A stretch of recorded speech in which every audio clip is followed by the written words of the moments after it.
ਵਾਹਿਗੁਰੂ ਜੀ ਕਾ ਖਾਲਸਾ ਵਾਹਿਗੁਰੂ ਜੀ ਕੀ ਫਤਿਹ। ਤੁਹਾਡਾ ਦਾਸ ਬਲਿਹਾਰ ਸਿੰਘ ਰਾਮੇਵਾਲ ਹਰ ਹਫਤੇ ਦੀ ਤਰ੍ਹਾਂ ਤੁਹਾਡਾ ਆਪਣਾ ਪ੍ਰੋਗਰਾਮ ਕਰੰਟ ਇਸ਼ੂ ਲੈ ਕੇ ਅੱਜ ਫਿਰ ਹਾਜ਼ਰ ਹੋਇਆ। ਸਿੱਖ ਚੈਨਲ, ਸਿੱਖਾਂ ਦਾ ਆਪਣਾ ਚੈਨਲ, ਦੁਨੀਆ ਤੇ ਵਿਦੇਸ਼ਾਂ ਵਿੱਚ ਵੱਸਦੇ ਪੰਜਾਬੀਆਂ ਦਾ ਪਹਿਲਾ ਚੈਨਲ, ਜਿਨੇ ਹਮੇਸ਼ਾ ਬੁਲੰਦੀਆਂ ਨੂੰ ਛੂਹਿਆ ਤੇ ਤੁਹਾਡੇ ਪਿਆਰ ਤੇ ਤੁਹਾਡੇ ਸਤਿਕਾਰ ਸਦਕਾ, ਤੁਹਾਡੇ ਵੱਲੋਂ ਆਉਂਦੇ ਤਿਲ ਫੁੱਲ ਭਟਾਵਾਂ ਸਦਕਾ, ਤੁਹਾਡੇ ਵੱਲੋਂ ਮਿਲਦੇ ਪਿਆਰ ਤੇ ਸਤਿਕਾਰ ਸਦਕਾ, ਜਿੱਥੇ ਕਿਤੇ ਵੀ, ਕਿਉਂਕਿ ਦੁਨੀਆ ਦੇ ਕੋਨੇ 'ਚ ਵੱਸਦੇ ਨੇ ਪੰਜਾਬੀ, ਜਿੱਥੇ ਕਿਤੇ ਵੀ ਕੋਈ ਪ੍ਰੋਗਰਾਮ ਹੋਵੇ ਧਾਰਮਿਕ ਜਾਂ ਇਹੋ ਜਿਹੀ ਗੱਲ ਨਾ ਹੋਵੇ ਕਿ ਮਾੜੀ ਘਟਨਾ ਕਿਤੇ ਵਾਪਰ ਪਏ, ਪਰ ਫਿਰ ਵੀ ਸਿੱਖ ਚੈਨਲ ਮੋਹਰੇ ਹੋ ਕੇ ਉੱਥੇ ਪੁੱਜਦਾ, ਕਿਉਂਕਿ ਤੁਹਾਡੇ ਵੱਲੋਂ ਮਿਲਦਾ ਸਤਿਕਾਰ। ਇਸ ਕਰਕੇ ਇਹਦਾ ਵੀ ਫਰਜ਼ ਬਣਦਾ ਕਿ ਹਰ ਸਮੇਂ ਹਰ ਪਲ ਤੁਹਾਡੇ ਮੋਢੇ ਨਾਲ ਮੋਢਾ ਜੋੜ ਕੇ ਇਸੇ ਤਰ੍ਹਾਂ ਬੁਲੰਦੀਆਂ ਨੂੰ ਛੂੰਹਦਾ ਰਹੇ, ਇਸੇ ਤਰ੍ਹਾਂ ਆਪਣੀ ਸਾਲਾਂ ਦੀ ਲੜੀ ਨੂੰ ਵਧਾਉਂਦਾ ਰਹੇ। ਸੋ ਅਸੀਂ, ਕਿਉਂਕਿ ਵੈਸੇ ਤਾਂ ਪੰਜਾਬ ਦੀ ਧਰਤੀ 'ਤੇ ਕੋਈ ਨਾ ਕੋਈ ਮੁੱਦਾ ਹੁੰਦਾ, ਕੋਈ ਖੁਸ਼ੀ ਦਾ, ਕੋਈ ਗਮੀ ਦਾ, ਕੋਈ ਸਿਆਸਤ ਦਾ, ਕੋਈ ਧਾਰਮਿਕ, ਕੋਈ ਕਿਸੇ ਤਰ੍ਹਾਂ ਦਾ, ਅਤੇ ਅਸੀਂ ਤੁਹਾਨੂੰ ਉਹਨਾਂ ਦੇ ਨਾਲ ਹਮੇਸ਼ਾ ਜੋੜ ਕੇ ਰੱਖਦੇ ਹਾਂ। ਪਰ ਅੱਜ ਅਸੀਂ ਗੱਲ ਕਰਾਂਗੇ, ਕਿਉਂਕਿ ਆਪਾਂ ਹਰ ਸਮੇਂ ਗੱਲ ਕਰਦੇ ਹਾਂ ਜਦੋਂ ਕੋਈ ਪੰਜਾਬੀ ਮਾਂ ਬੋਲੀ 'ਤੇ ਭੀੜ ਪੈਂਦੀ, ਅਤੇ ਆਪਾਂ ਚਾਹੇ ਸਿੱਖ ਚੈਨਲ ਹੋਵੇ ਚਾਹ ਹੋਰ ਮੀਡੀਆ ਵਾਲੇ ਹੋਣ, ਅਤੇ ਆਪਾਂ ਸਾਰੇ ਉਸ ਗੱਲ ਦੇ ਪਿੱਛੇ ਨੱਠ ਪੈਂਦੇ ਹਾਂ। ਲੇਕਿਨ 2 ਹਫ਼ਤੇ ਕੰਮ ਕਰਕੇ ਉਦੋਂ ਬਾਅਦ ਆਪਾਂ ਸਾਰੇ ਚੁੱਪ ਕਰ ਜਾਂਦੇ ਹਾਂ। ਲੇਕਿਨ ਅੱਜ ਆਪਾਂ ਗੱਲ ਕਰਾਂਗੇ ਪਰਿਵਾਰਾਂ ਦੀ ਸਾਂਝ ਕਿਉਂ ਟੁੱਟਦੀ ਜਾਂਦੀ ਹੈ, ਕਿਉਂ ਆਪਾਂ ਇੱਕ ਦੂਜੇ ਤੋਂ ਬਿਖਰਦੇ ਜਾਂਦੇ। ਕੋਈ ਸਮਾਂ ਹੁੰਦਾ ਸੀ ਜਦੋਂ ਪਿੰਡਾਂ ਦੇ ਵਿੱਚ ਜਾਂ ਪੰਜਾਬ ਦੇ ਕਸਬਿਆਂ ਦੇ ਵਿੱਚ ਜਾਂ ਸ਼ਹਿਰਾਂ ਦੇ ਵਿੱਚ 10-10, 15-15 ਜੀਆਂ ਦਾ ਵੀ ਇੱਕ ਟੱਬਰ ਵੱਸਦਾ ਸੀ, 20-20 ਬੰਦਿਆਂ ਦਾ ਵੀ ਇੱਕ ਟੱਬਰ ਵੱਸਦਾ ਸੀ। ਲੇਕਿਨ ਅੱਜ ਜੇ ਹਸਬੈਂਡ ਵਾਈਫ ਤੇ ਉਹਨਾਂ ਦਾ ਇੱਕੋ ਇੱਕ ਭਾਵੇਂ ਬੱਚਾ ਹੋਵੇ, ਵਿਆਹ ਕਰਾਉਣ ਤੋਂ ਪਹਿਲੇ ਕਹਿ ਦਿੰਦਾ ਕਿ ਮੈਂ ਆਪਣਾ ਘਰ ਲੈਣਾ। ਕੀ ਇਹ ਕਾਰਨ ਬਣਦੇ ਨੇ ਡਿਵੋਰਸ ਦੇ? ਕੀ ਇਹ ਕਾਰਨ ਬਣਦੇ ਨੇ ਆਪਣੇ 'ਚ ਤੇੜਾਂ ਦੇ? ਕੀ ਇਹ ਕਾਰਨ ਬਣਦੇ ਨੇ ਕਿ ਆਪਾਂ ਇੱਕ ਦੂਜੇ ਤੋਂ ਦੂਰੀਆਂ ਪਾ ਰਹੇ ਹਾਂ? ਪਹਿਲਾਂ ਸਮਾਂ ਹੋਇਆ ਕਰਦਾ ਸੀ ਕਿ ਕਿੱਡੀਆਂ ਦੂਰ ਦੀਆਂ ਰਿਸ਼ਤੇਦਾਰੀਆਂ ਨੂੰ ਵੀ ਚੇਤੇ ਰੱਖਿਆ ਜਾਂਦਾ ਸੀ, ਅਤੇ ਅੱਜ ਸਕੇ ਮਾਮੇ ਭੂਆ ਦੇ ਪੁੱਤਾਂ ਨੂੰ ਵੀ ਬੁਲਾਉਣ ਤੋਂ ਆਪਾਂ ਗਰੇਜ਼ ਕਰਦੇ ਹਾਂ। ਕਿਉਂ ਇਸ ਪਾਸੇ ਨੂੰ ਆਪਣੇ ਕਦਮ ਚੱਕੇ ਜਾ ਰਹੇ ਨੇ? ਕਿਉਂ ਆਪਾਂ ਇਸ ਪਾਸੇ ਨੂੰ ਵੱਧਦੇ ਜਾ ਰਹੇ ਨੇ? ਇਹਨਾਂ ਸਾਰੀਆਂ ਵਿਚਾਰਾਂ ਦੀ ਸਾਂਝ ਪਾਉਣ ਦੇ ਲਈ ਪੰਥ ਦੀਆਂ ਜਾਣੀਆਂ ਪਹਿਚਾਣੀਆਂ ਸ਼ਖਸੀਅਤਾਂ ਸਰਦਾਰ ਧਰਮਵੰਤ ਸਿੰਘ ਜੀ ਬਾੜਾ ਸਾਹਿਬ, ਸਰਦਾਰ ਸੁਖਮੰਦਰ ਸਿੰਘ ਜੀ ਬਰਾੜ ਸਾਹਿਬ, ਸਰਦਾਰ ਕੁਲਵਿੰਦਰ ਸਿੰਘ ਜੀ ਪੱਤੜ ਸਾਹਿਬ, ਜੋ ਆਪਣੀ ਜ਼ਿੰਦਗੀ ਦੇ ਬੜੇ ਹੀ ਬਿਜ਼ੀ ਰੁਝੇਵਿਆਂ ਤੋਂ ਸਮਾਂ ਕੱਢ ਕੇ ਅੱਜ ਸਿੱਖ ਚੈਨਲ ਦੇ ਸਟੂਡੀਓ 'ਚ ਪੁੱਜੇ ਨੇ। ਮੈਂ ਇਹਨਾਂ ਦਾ ਸਟੂਡੀਓ 'ਚ ਆਉਣ 'ਤੇ ਜੀ ਆਇਆਂ ਆਖਦਾ ਹੋਇਆ ਫਤਿਹ ਬੁਲਾਉਣਾ ਹਾਂ। ਵਾਹਿਗੁਰੂ ਜੀ ਕਾ ਖਾਲਸਾ ਵਾਹਿਗੁਰੂ ਜੀ ਕੀ ਫਤਿਹ। ਬਾੜਾ ਸਾਹਿਬ, ਪਹਿਲਾਂ ਤਾਂ ਸੰਖੇਪ ਵਿੱਚ ਮੈਂ ਚਾਹਾਂਗਾ ਵੀ ਤੁਸੀਂ ਦੱਸੋ, ਕਿਉਂਕਿ ਆਪਾਂ ਇੰਗਲੈਂਡ ਦੀ ਧਰਤੀ 'ਤੇ ਰਹਿੰਦੇ ਹਾਂ ਜੀ, ਅਤੇ ਤੁਸੀਂ ਨਾਲ ਦੀ ਨਾਲ, ਕਿਉਂਕਿ ਇੱਥੇ ਰਹਿਣ 'ਤੇ ਆਪਾਂ ਇੱਥੇ ਵੱਸਦੇ ਲੋਕਾਂ ਨੂੰ ਇਹ ਵੀ ਦੱਸ ਜਾਈਏ ਕਿ ਇਹਨਾਂ ਵੱਲ ਦੇਖ ਲਓ ਕਿ ਇਹ ਵੀ ਜੋ ਪੁਰਾਣੇ ਰਾਜੇ ਮਹਾਰਾਜੇ ਨੇ ਉਹ ਪਰਿਵਾਰ ਕਿੱਦਾਂ ਰਹਿੰਦੇ ਨੇ। ਸੋ ਤੁਸੀਂ ਕੀ ਕਹਿਣਾ ਚਾਹੁੰਦੇ ਹੋ? ਪਹਿਲਾਂ ਤਾਂ ਆਪਣੀ ਸਮੂਹ ਟੀਮ ਵੱਲੋਂ ਸਿੱਖ ਚੈਨਲ ਦੇ ਸਾਰੇ ਦਰਸ਼ਕਾਂ ਨੂੰ ਫਤਿਹ ਦੀ ਸਾਂਝ ਪਾਉਂਦੇ ਹਾਂ। ਵਾਹਿਗੁਰੂ ਜੀ ਕਾ ਖਾਲਸਾ ਵਾਹਿਗੁਰੂ ਜੀ ਕੀ ਫਤਿਹ। ਇਹ ਜਿਹੜਾ ਅੱਜ ਦਾ ਮੁੱਦਾ ਆਪਾਂ ਰੱਖਿਆ, ਹਾਂਜੀ, ਬਹੁਤ ਹੀ ਮਤਲਬ ਇਹ ਅਹਿਮ ਮੁੱਦਾ ਆ, ਕਿਉਂਕਿ ਜਿਹੜਾ ਤਲਾਕ ਦਾ ਲਫ਼ਜ਼ ਆ ਇਹ ਇੱਕ ਜ਼ਹਿਰ ਦੀ ਤਰ੍ਹਾਂ ਹੈ ਜੀ। ਹਾਂਜੀ ਹਾਂਜੀ, ਇਹ ਤਾਂ ਨਾ ਇਹ ਕਿਸੇ ਵੀ ਪਰਿਵਾਰ ਦੇ ਵਿੱਚੋਂ ਨਹੀਂ ਨਿਕਲਿਆ ਜਾਂਦਾ, ਪਰ ਲੇਕਿਨ ਹੁਣ ਦੀ ਹਵਾ ਇਹੋ ਜਿਹੀ ਹੈਗੀ ਆ ਕਿ ਬੱਚਿਆਂ ਨੂੰ ਮਤਲਬ ਜਿਹੜੀ ਆ ਨਾ ਜੀ, ਮਤਲਬ ਉਹਨਾਂ ਨੂੰ ਵੀ ਅਤੇ ਬੱਚਿਆਂ ਦੇ ਲਈ ਵੀ, ਬੱਚਿਆਂ ਲਈ ਵੀ, ਮਤਲਬ ਮੁੰਡਿਆਂ ਲਈ ਵੀ, ਮਤਲਬ ਯਾਨੀ ਕੁੜੀਆਂ ਲਈ ਵੀ, ਜਿੱਥੇ ਦੋਨਾਂ ਪਾਸੇ ਇੱਕੋ ਹੀ ਇਹ ਨੱਠਦਿਆਂ ਨੂੰ ਇੱਕੋ ਬਾਣ ਮਤਲਬ ਜੀ। ਬਾਕੀ ਇਹ ਹੈ ਕਿ ਗੁਰੂ ਨਾਨਕ ਦੇਵ ਜੀ ਨੇ ਮਤਲਬ ਜਦੋਂ ਉਹਨਾਂ ਨੇ ਸ਼ਬਦ ਉਚਾਰਿਆ ਸੀਗਾ, ਉਸ ਟਾਈਮ 'ਤੇ ਕੀ ਸੀਗਾ ਕਿ ਬਈ ਆਪਾਂ ਹਰ ਸਮਾਗਮ 'ਤੇ ਬੋਲਦੇ ਹਾਂ ਜੀ, ਮਤਲਬ ਨਾ, ਹਾਂਜੀ, ਅਤੇ ਔਰਤ ਨੂੰ ਮਤਲਬ ਬਹੁਤ ਉਹਨਾਂ ਨੇ ਉੱਚਾ ਚੁੱਕਿਆ, ਜਦੋਂ ਕਿ ਉਸ ਟਾਈਮ ਦੇ ਵਿੱਚ ਕੀ ਸੀਗਾ ਕਿ ਪੈਰ ਦੀ ਜੁੱਤੀ ਸਮਝਿਆ ਜਾਂਦਾ ਸੀਗਾ ਜੀ। ਬਿਲਕੁਲ, ਹਾਂਜੀ, ਸਤੀ ਦੀ ਪ੍ਰਥਾ ਸੀ, ਭਰੂਣ ਹੱਤਿਆ ਸੀਗੀ, ਅਤੇ ਨਾਲ ਨਾਲ ਜਿਹਨਾਂ ਬੱਚਿਆਂ ਦਾ ਪਿਤਾ ਦਾ ਸਾਇਆ ਸਿਰ ਤੋਂ ਚਲਾ ਜਾਂਦਾ ਸੀ, ਉੱਠ ਜਾਂਦਾ ਸੀਗਾ, ਉਹਨਾਂ ਦੇ ਬਲਾਤਕਾਰਾਂ ਦੇ ਵੀ ਕੇਸ ਚੱਲਦੇ ਸੀ, ਉਹ ਚੱਲਦੇ ਕੇਸ ਹੁੰਦੇ ਸੀਗੇ, ਮਤਲਬ ਹਾਂਜੀ। ਅਤੇ ਹੁਣ ਦੀ ਸਿਚੁਏਸ਼ਨ ਦੇਖਦੇ ਹਾਂ, ਉਦੋਂ ਤੋਂ ਵੀ ਇਹ ਸੀਗਾ ਦਾਜ ਦੀ ਬਲੀ ਵੀ ਚੜ੍ਹ ਰਹੀ ਹੈ, ਮਤਲਬ ਹਾਂਜੀ। ਸੋ ਉਸ ਵੇਲੇ ਗੁਰੂ ਮਹਾਰਾਜ ਨੇ, ਗੁਰੂ ਨਾਨਕ ਦੇਵ ਜੀ ਨੇ ਮਤਲਬ ਇਹ ਸ਼ਬਦ ਉਚਾਰੇ, ਜਦੋਂ ਕਿ ਬਾਬਰ ਤੇ ਜਾਬਰ ਨੂੰ ਵੀ ਬਾਬਰ ਨੂੰ ਜਾਬਰ ਕਹਿ ਦਿੱਤਾ ਸੀਗਾ, ਹਾਂਜੀ ਹਾਂਜੀ। ਉਸ ਟਾਈਮ 'ਤੇ ਮਤਲਬ ਉਹਨਾਂ ਨੇ ਸੋ ਕਿਉ ਮੰਦਾ ਆਖੀਏ ਜਿੱਤ ਜੰਮੇ ਰਾਜਾਨ, ਹਾਂਜੀ, ਅਤੇ ਨਾਲ ਨਾਲ ਭੰਡੋ ਹੀ ਭੰਡ ਉਪਜੇ, ਭੰਡੇ ਬਾਜ ਨਾ ਕੋਏ, ਨਾਨਕ ਭੰਡੇ ਬਾਰਾ ਇੱਕੋ ਸੱਚਾ ਸੋਏ, ਹਾਂਜੀ। ਅਤੇ ਇਸੇ ਤਰ੍ਹਾਂ ਗੁਰੂ ਗੋਬਿੰਦ ਸਿੰਘ ਮਹਾਰਾਜ ਨੇ ਵੀ ਮਤਲਬ ਜਦੋਂ ਸਿੰਘ ਸਜਾਏ, ਖਾਲਸਾ ਸਾਜਨਾ ਕੀਤੀ, ਉਸ ਟਾਈਮ ਸ਼ੇਰ ਬਣਾਏ, ਮਤਲਬ ਜੀ, ਅਤੇ ਨਾਲ ਨਾਲ ਹੀ ਜਿੱਥੇ ਉਹਨਾਂ ਨੇ ਸਿੰਘਾਂ ਨੂੰ ਸ਼ੇਰ ਬਣਾਇਆ ਅਤੇ ਉੱਥੇ ਹੀ ਨਾਲ ਸਮਾਨਤਾ ਉੱਥੇ ਉਹਨਾਂ ਨੇ ਵੀ ਪਿਛਲੇ ਪਾਏ ਪੂਰਬ ਨੇ ਗੁਰੂ ਨਾਨਕ ਦੇਵ ਜੀ ਤੋਂ ਚੱਲਦੀ ਪ੍ਰਥਾ ਨੂੰ ਮਤਲਬ ਉਹਨਾਂ ਨੇ ਇਸਤਰੀਆਂ ਨੂੰ ਵੀ ਯਾਨੀ ਸਿੰਘਣੀਆਂ ਨੂੰ ਵੀ ਸਿੰਘਣੀ ਬਣਾਇਆ, ਸਿੱਖਾਂ ਨੂੰ ਵੀ ਉਹਨਾਂ ਦੀਆਂ ਬੱਚੀਆਂ ਨੂੰ ਸਿੰਘਣੀਆਂ ਬਣਾਇਆ ਅਤੇ ਨਾਲ ਜਿੱਥੇ ਸਿੱਖਾਂ ਨੂੰ ਸਿੰਘ ਦਾ ਦਰਜਾ ਦਿੱਤਾ ਉੱਥੇ ਬੀਬੀਆਂ ਨੂੰ ਬੱਚੀਆਂ ਨੂੰ ਕੌਰ ਦਾ ਦਰਜਾ ਦਿੱਤਾ। ਬਿਲਕੁਲ। ਪਰ ਜਿਹੜਾ ਕਿ ਅੱਜ ਬਰਾੜ ਜੀ ਅੱਜ ਕੱਲ੍ਹ ਦੇਖਦੇ ਆਪਾਂ ਸਿੱਖ ਤੇ ਕੌਰ ਜਿਹੜਾ ਲਫ਼ਜ਼ ਆ ਉਹ ਆਪਾਂ ਵਿਸਾਰੀ ਜਾ ਰਹੇ ਆ, ਉਹ ਆਪਣੇ ਨਾਮਾਂ ਦੇ ਨਾਲ ਜੋੜਨ ਤੋਂ ਗਰੇਜ ਕਰਦੇ ਆ ਜੀ। ਹਾਂਜੀ, ਇੱਥੋਂ ਤੱਕ ਇਹ ਵੀ ਦੇਖਣ 'ਚ ਆਇਆ ਕਿ ਕਈ ਵਾਰੀ ਦੇਖੀਦੇ ਆ ਕਿ ਬਈ ਬੱਚੇ ਬੱਚੀਆਂ ਕੜਾ ਪਾਉਣ ਤੋਂ ਵੀ ਗਰੇਜ ਕਰਦੇ ਨੇ ਕਿ ਸਾਨੂੰ ਕੋਈ ਸਿੱਖ ਨਾ ਕਹਿ ਜਾਏ, ਸਾਨੂੰ ਕੋਈ ਸਿੱਖ ਨਾ ਦੇਖ ਲਵੇ, ਮਤਲਬ ਜੀ ਕਿ ਕੀ ਕਰ ਰਹੇ ਕੀ ਨਹੀਂ। ਸੋ ਮਤਲਬ ਆਪਾਂ ਇਸ ਦੇ ਨਾਲ ਹੀ ਇਹ ਕਹਿਣਾ ਚਾਹੁੰਦਾ ਮੈਂ ਕਿ ਵੀ ਆਪਾਂ ਪੱਗ ਨੂੰ ਵੀ ਦਸਤਾਰ ਨੂੰ ਵੀ ਮਤਲਬ ਨਾ ਜੀ ਅਸੀਂ ਅਖੋਲੇ ਕਰੀ ਜਾ ਰਹੇ ਹਾਂ, ਕਿਉਂਕਿ ਆਪਾਂ ਦੇਖਦੇ ਹਾਂ ਬੱਚੇ ਪੜ੍ਹੇ ਲਿਖੇ ਚੰਗੇ ਚੰਗੇ ਆਫਿਸ 'ਚ ਕੰਮ ਕਰਦੇ ਨੇ, ਸੂਟ ਬੂਟ ਪਾ ਕੇ ਜਾਂਦੇ ਨੇ ਤੇ ਉਹ ਪਿੱਛੇ ਇੱਕ ਜੂੜਾ ਕਰਕੇ ਪਟਕਾ ਬੰਨਿਆ ਹੁੰਦਾ ਜੀ। ਨਹੀਂ, ਪਟਕਾ ਵੀ ਤਾਂ ਉਹ ਹੀ ਬੰਦੇ ਜਿਨ੍ਹਾਂ ਦੇ ਕੇਸ ਰੱਖੇ ਮੈਂ ਉਹ ਬਹੁਤ ਗਿਣਤੀ ਦਾ ਕੇਸ ਹੀ ਨਹੀਂ ਆ। ਹਾਂਜੀ, ਸੋ ਮਤਲਬ ਇਹ ਜਿਹੜੀਆਂ ਚੀਜ਼ਾਂ ਅੱਖੋਂ ਉੱਲੇ ਕਰੀ ਜਾਂਦੇ ਆ, ਗੁਰੂ ਜ਼ਬਾਨੀ ਤੋਂ ਬੋਲੇ ਹੋਈ ਜਾ ਰਹੇ ਆ ਅਤੇ ਨਾਲ ਜਿਹੜੀ ਚੀਜ਼ ਆਪਾਂ ਕਹਿ ਰਹੇ ਆ ਕਿ ਵੀ ਜਿਹੜਾ ਤਲਾਕ ਆ ਨਾ ਜੀ, ਤਲਾਕ ਦੇ ਰੀਜ਼ਨ ਆਪਾਂ ਆਉਣ ਵਾਲੇ ਸਮੇਂ 'ਚ ਹੁਣ ਮਤਲਬ ਗੱਲਾਂ ਕਰਦੇ ਹਾਂ, ਜੇ ਇਹਨਾਂ ਤੋਂ ਵੀ ਵਿਚਾਰ ਕਰਦੇ ਹਾਂ ਤੇ ਇਹਨਾਂ ਦੇ ਰੀਜ਼ਨ ਕਈ ਰੀਜ਼ਨ ਬਣ ਜਾਂਦੇ ਆ। ਹਾਂਜੀ, ਕਿਉਂਕਿ 7-8 ਰੀਜ਼ਨ ਤਾਂ ਕਿਹਾ ਕਿ ਸਮਾਨਤਾ ਆਪਸ ਵਿੱਚ ਇੱਕ ਦੂਸਰੇ ਦੀ ਜੀ। ਹਾਂਜੀ, ਕੰਮ ਕਰਦੇ ਆ 8 ਘੰਟੇ ਬਾਹਰ ਰਹਿਣਾ ਜੀ, ਹੈ ਨਾ, ਘਰ ਆ ਕੇ ਕੰਮ ਦਾ ਪ੍ਰੈਸ਼ਰ ਜੀ, ਮਤਲਬ ਹੈ ਨਾ, ਬੱਚਿਆਂ ਦੀ ਦੇਖਭਾਲ ਤੇ ਫਿਰ ਮਿਲ ਵਰਤਣਾ ਜਿਹੜਾ ਸਾਡਾ ਆਪਸ ਵਿੱਚ ਆ, ਟਾਈਮ ਇੱਕ ਦੂਸਰੇ ਨੂੰ ਨਹੀਂ ਦੇਣਾ, ਲੈਕ ਆਫ ਕਮਿਊਨੀਕੇਸ਼ਨ, ਇੱਦਾਂ ਦੇ ਜਿਹੜੇ ਬਹੁਤ ਸਾਡੇ ਹੈਗੇ ਆ ਜਿਹੜੇ ਨਾ ਅਸੀਂ ਇੱਕ ਦੂਸਰੇ ਤੋਂ ਪਰੇ ਹੋ ਕੇ ਫਿਰ ਤਲਾਕ ਦਾ ਕਾਰਨ ਬਣੀ ਜਾਂਦੇ ਆ। ਬਿਲਕੁਲ। ਅਤੇ ਨਾਲ ਮੈਂ ਇੱਕ ਹੋਰ ਗੱਲ ਸਾਂਝੀ ਕਰਦਾ ਜਾਵਾਂ ਕਿ ਵੀ ਤਲਾਕ ਦੇ ਕਾਰਨ ਦੇ ਵਿੱਚ ਇੱਕ ਵਾਰੀ ਇਹ ਦੇਖਣ ਜਾਂਦਾ ਬਹੁਤ ਵਾਰੀ ਮਤਲਬ ਪਰਿਵਾਰਾਂ ਦੇ ਵਿੱਚ ਜਿੱਥੇ ਕਿਤੇ ਕੁੜੀ ਬੱਚੀ, ਮਤਲਬ ਆਪਾਂ ਵੀ ਬੱਚੀਆਂ ਵਾਲੇ ਨੇ, ਬੱਚੀ ਪਰਿਵਾਰ ਦੇ ਵਿੱਚ ਦਖਲਅੰਦਾਜ਼ੀ ਕਰਨ ਲੱਗ ਪਵੇ, ਭਰਾ ਦੇ ਭਰਜਾਈ ਦੇ ਕੰਮ 'ਚ ਤੇ ਜਾਂ ਮਤਲਬ ਮਾਤਾ ਪਿਤਾ ਦੇ ਕਾਰਜਾਂ ਦੇ ਵਿੱਚ ਦਖਲਅੰਦਾਜ਼ੀ ਜ਼ਿਆਦਾ ਕਰਨ ਲੱਗ ਪਵੇ ਨਾ, ਉੱਥੇ ਵੀ ਦਰੇੜ ਪੈਣ ਦਾ ਇਹਦਾ ਖਤਰਾ ਪੈਂਦਾ ਜੀ, ਹੈ ਨਾ ਜੀ। ਸੋ ਇਹਨਾਂ ਗੱਲਾਂ ਦੇ ਕਰਕੇ ਬਹੁਤ ਜ਼ਿਆਦਾ ਜਿਹੜੇ ਤਲਾਕ ਆ ਹੋਣ ਦੇ ਬਣੇ ਹੋ ਆ। ਬਾਕੀ ਸਭ ਤੋਂ ਵੱਡੀ ਚੀਜ਼ ਇਹ ਹੈਗੀ ਆ ਕਿ ਵੀ ਜਦੋਂ ਅਸੀਂ ਗੁਰੂ ਤੋਂ ਵਿਛੜਦੇ ਹਾਂ, ਗੁਰੂ ਤੋਂ ਬੇਮੁਖ ਹੁੰਦੇ ਹਾਂ ਜੀ, ਉਹਦਾ ਫਿਰ ਜਿਹੜਾ ਖਜ਼ਾਨਾ ਉਹ ਸਾਨੂੰ ਭਰਨਾ ਪੈਂਦਾ ਜੀ। ਹਾਂਜੀ, ਸੋ ਮਤਲਬ ਬਾਕੀ ਸਾਂਝ ਬਰਾੜਾਂ ਦੇ ਵਿਚਾਰ ਤੁਰਦੇ ਆ ਤੇ ਨਾਲ ਫਿਰ ਅੱਗੇ ਕਰਦੇ ਜਿਸ ਤਰ੍ਹਾਂ ਬਾੜਾ ਸਾਹਿਬ ਨੇ ਦੱਸਿਆ, ਤੁਸੀਂ ਬੜੀਆਂ ਕਿਤਾਬਾਂ ਵੀ ਲਿਖੀਆਂ, ਬੜੇ ਗੁਣੀ ਗਿਆਨੀ ਹੋ, ਲੇਕਿਨ ਕੋਈ ਸਮਾਂ ਹੋਇਆ ਕਰਦਾ ਜਿੱਦਾਂ ਮੈਂ ਪਹਿਲਾਂ ਕਿਹਾ ਕਿ ਪਰਿਵਾਰ ਇਕੱਠੇ ਹੁੰਦੇ ਸੀ। ਹੁਣ ਇੱਕ ਰਿਵਾਜ ਆ ਪਿਛਲੇ 20 ਸਾਲਾਂ ਤੋਂ 30 ਸਾਲਾਂ ਤੋਂ ਕਿ ਜੇ ਕਿਸੇ ਦੇ ਇੱਕ ਮੁੰਡਾ ਹੋ ਜਾਵੇ ਤਾਂ ਅਗਲਾ ਕਹਿੰਦਾ ਜੀ ਮੇਰਾ ਪਰਿਵਾਰ ਪੂਰਾ ਹੋ ਗਿਆ। ਤੇ ਕੋਈ ਸਮਾਂ ਹੋਇਆ ਕਰਦਾ ਸੀ, ਇੱਕ ਕਹਾਵਤ ਬੜੀ ਮਸ਼ਹੂਰ ਹੁੰਦੀ ਸੀ, ਕੱਲਾ ਨਾ ਹੋਵੇ ਪੁੱਤ ਜੱਟ ਦਾ ਤੇ ਕੱਲਾ ਨਾ ਹੋਵੇ ਰੋਹੀ ਰੁੱਖ ਨਾ ਹੋਵੇ ਤੇ ਕੱਲਾ ਨਾ ਹੋਵੇ ਪੁੱਤ ਜੱਟ ਦਾ। ਤੇ ਉਦੋਂ ਇੱਕ ਬੰਦੇ ਦੇ 4-4 5-5 ਬੱਚੇ ਹੁੰਦੇ ਸੀ, ਕਈਆਂ ਦੇ 8-8 9-9 ਨਿਆਣੇ ਵੀ ਹੁੰਦੇ ਸੀਗੇ ਤੇ ਉਹ ਸਾਰੇ ਪਰਿਵਾਰ ਇਕੱਠੇ ਰਹਿੰਦੇ ਸੀ। ਤੇ ਉਹਨਾਂ ਦੀ ਵੱਡੀ ਉਹ ਹੁੰਦੀ ਸੀ, ਉਹ ਪ੍ਰਸ਼ਾਦਾ ਪਾਣੀ ਤਿਆਰ ਕਰਕੇ ਉਹਨੇ ਖਿਲਾਉਣਾ ਹੁੰਦਾ ਸੀ। ਇਹ ਤੁਸੀਂ ਨਾ ਇਹ ਗੱਲਾਂ ਦੇ ਨਾਲ ਤੇ ਅੱਜ ਦੇ ਮਾਹੌਲ ਦੇ ਨਾਲ ਕੀ ਤੁਲਨਾ ਕਰੋਗੇ? ਸਭ ਤੋਂ ਪਹਿਲਾਂ ਗੁਰੂ ਦੀ ਬਖਸ਼ੀ ਫਤਿਹ ਸਾਂਝੀ ਕਰੀਏ ਤੇ ਕਹਿ ਲਈਏ ਵਾਹਿਗੁਰੂ ਜੀ ਕਾ ਖਾਲਸਾ ਵਾਹਿਗੁਰੂ ਜੀ ਕੀ ਫਤਿਹ। ਜਿਹੜਾ ਤੁਸੀਂ ਸਵਾਲ ਮੇਰੇ ਤੇ ਪੁੱਟ ਕੀਤਾ ਨਾ, ਇਹ ਬਹੁਤ ਅਹਿਮੀਅਤ ਰੱਖਣ ਵਾਲਾ ਸਵਾਲ ਆ। ਬਿਲਕੁਲ, ਕਿਉਂਕਿ ਤੁਸੀਂ ਜੁਆਇੰਟ ਫੈਮਿਲੀ ਤਾਂ ਇੰਡੀਵਿਜੂਅਲ ਫੈਮਿਲੀ ਦੋਵਾਂ ਦੀ ਕੰਪੈਰੀਟਿਵ ਸਟੱਡੀ ਦਾ ਸਵਾਲ ਕੀਤਾ। ਬਿਲਕੁਲ। ਮੈਂ ਤੁਹਾਡੇ ਜੋ ਸਾਰਿਆਂ ਨਾਲੋਂ ਉਮਰ 'ਚ ਵੱਡਾ ਹੋਣ ਕਰਕੇ ਮੈਨੂੰ ਥੋੜਾ ਜਿਹਾ ਜੁਆਇੰਟ ਫੈਮਿਲੀ ਦਾ ਜ਼ਿਆਦਾ ਤਜਰਬਾ। ਤਦ ਤਾਂ ਤੁਹਾਨੂੰ ਪੁੱਛਿਆ। ਹਾਂਜੀ।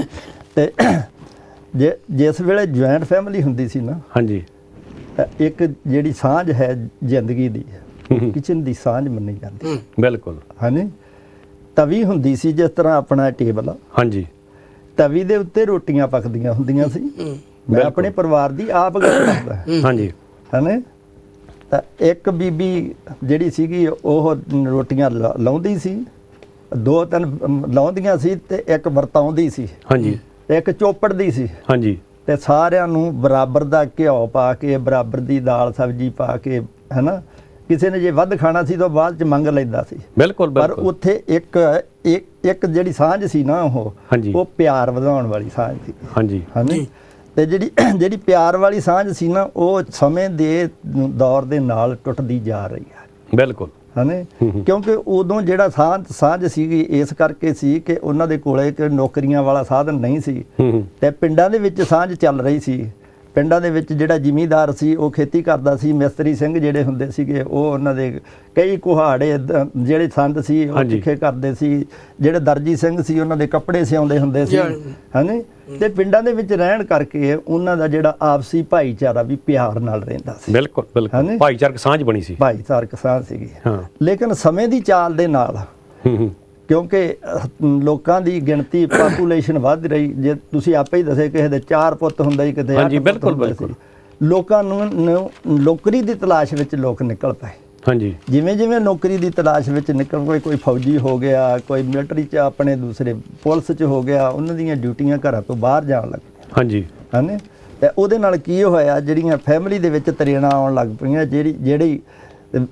ਜਿਹੜੇ ਬਾਹਰ ਨੌਕਰੀਆਂ ਕਰਦੇ ਸੀ ਉਹਨਾਂ ਦੀਆਂ ਜਿਹੜੀਆਂ ਪਤਨੀਆਂ ਹੁੰਦੀਆਂ ਸੀ ਉਹਨਾਂ ਨੇ ਘਰ ਵਿੱਚ ਥੋੜਾ ਬਹੁਤਾ ਕਲੇਸ਼ ਕਰਨਾ ਸ਼ੁਰੂ ਕਰ ਦਿੱਤਾ। ਹਾਂਜੀ ਹਾਂਜੀ ਹਨੇ ਬਈ ਮੇਰੀ ਦੇਖਭਾਲ ਨੂੰ ਸਾਨੂੰ ਹਨੇ ਇਹ ਸਾਨੂੰ ਹੌਲੀ ਹੌਲੀ ਬਿਲਕੁਲ ਹੋਇਆ ਕਿ ਜ਼ਰੂਰਤ ਲੋਕ ਹਾਂਜੀ ਬਾਹਰ ਆਏ, ਘੱਟ ਸੀ ਹੁਣ ਆਉਣ ਲੱਗੇ, ਬਾਹਰ ਆ ਰਹੇ ਨਾਲ ਆਪਣੇ ਪਿਆਰ ਨਹੀਂ ਹਨੇ। ਜਿਹੜੇ ਬੱਚੇ ਬਾਹਰ ਆ ਰਹੇ ਆ ਉਹ ਕਹਿੰਦੇ ਅਸੀਂ ਆਈਲਟ ਕਰਨੀ ਆ, ਸਾਨੂੰ 20-25 ਲੱਖ ਰੁਪਈਆ ਉੱਥੋਂ ਚਾਹੀਦਾ ਹੈ, ਚਾਹੇ ਤੂੰ ਆਪਣੀ ਜਾਨ ਵੇਚ, ਜਿੰਦ ਵੇਚ, ਜਾਇਦਾਦ ਵੇਚ। ਬਿਲਕੁਲ ਬਿਲਕੁਲ ਬਿਲਕੁਲ। ਉਹਦੇ ਨਾਲ ਇੱਕ ਹੋਰ ਵੱਡੀ ਤਰੇੜ ਐਗੋ ਹੀ ਹੋ ਗਈ, ਇੱਕ ਉਹਨਾਂ ਦੀ ਐਗੋ ਹੋ ਗਈ। ਹਾਂਜੀ ਉਹਦੇ ਨਾਲ ਇੱਕ ਵੱਡੀ ਹੋਰ ਤਰੇੜ ਹੋ ਗਈ। ਹਾਂਜੀ ਹਨੇ। ਉਹਦੇ ਨਾਲ ਇੱਥੇ ਵੀ ਤੇ ਦੂਸਰੀ ਵੰਡ ਇਹ ਹੋ ਗਈ ਕਿ ਜਿਹੜਾ ਜ਼ਿਮੀਂਦਾਰ ਦੇ 4 ਕਿੱਲੇ ਆ ਨਾ ਉਹ 10 ਕਿੱਲੇ ਮਾਮਲੇ ਤੇ ਲੈ ਕੇ ਵਾਹੁੰਦਾ ਹੈ। ਬਿਲਕੁਲ। ਤੇ ਜਿਹੜਾ ਆੜ੍ਹਤੀ ਹੈ ਉਹਨੂੰ ਕਹਿੰਦਾ ਵੀ ਮੈਨੂੰ 25 ਲੱਖ ਚਾਹੀਦਾ ਤੇ ਨਾ ਮੈਂ ਆਪਣੀ ਜ਼ਮੀਨ ਦੇਣੀ ਹੈ। ਤੇ ਉਹਦੇ ਨਾਲ ਫਿਰ ਕੀ ਹੋ ਰਿਹਾ ਹੈ, ਉਧਰੋਂ ਆੜ੍ਹਤੀਆਂ ਦੀ ਜਾਨ ਫਸੀ ਹੋਈ ਆ ਤੇ ਉਧਰੋਂ ਜ਼ਿਮੀਂਦਾਰ ਸੁਸਾਈਡ ਕਰ ਰਹੇ ਆ। ਬਿਲਕੁਲ ਬਿਲਕੁਲ ਹਨੇ।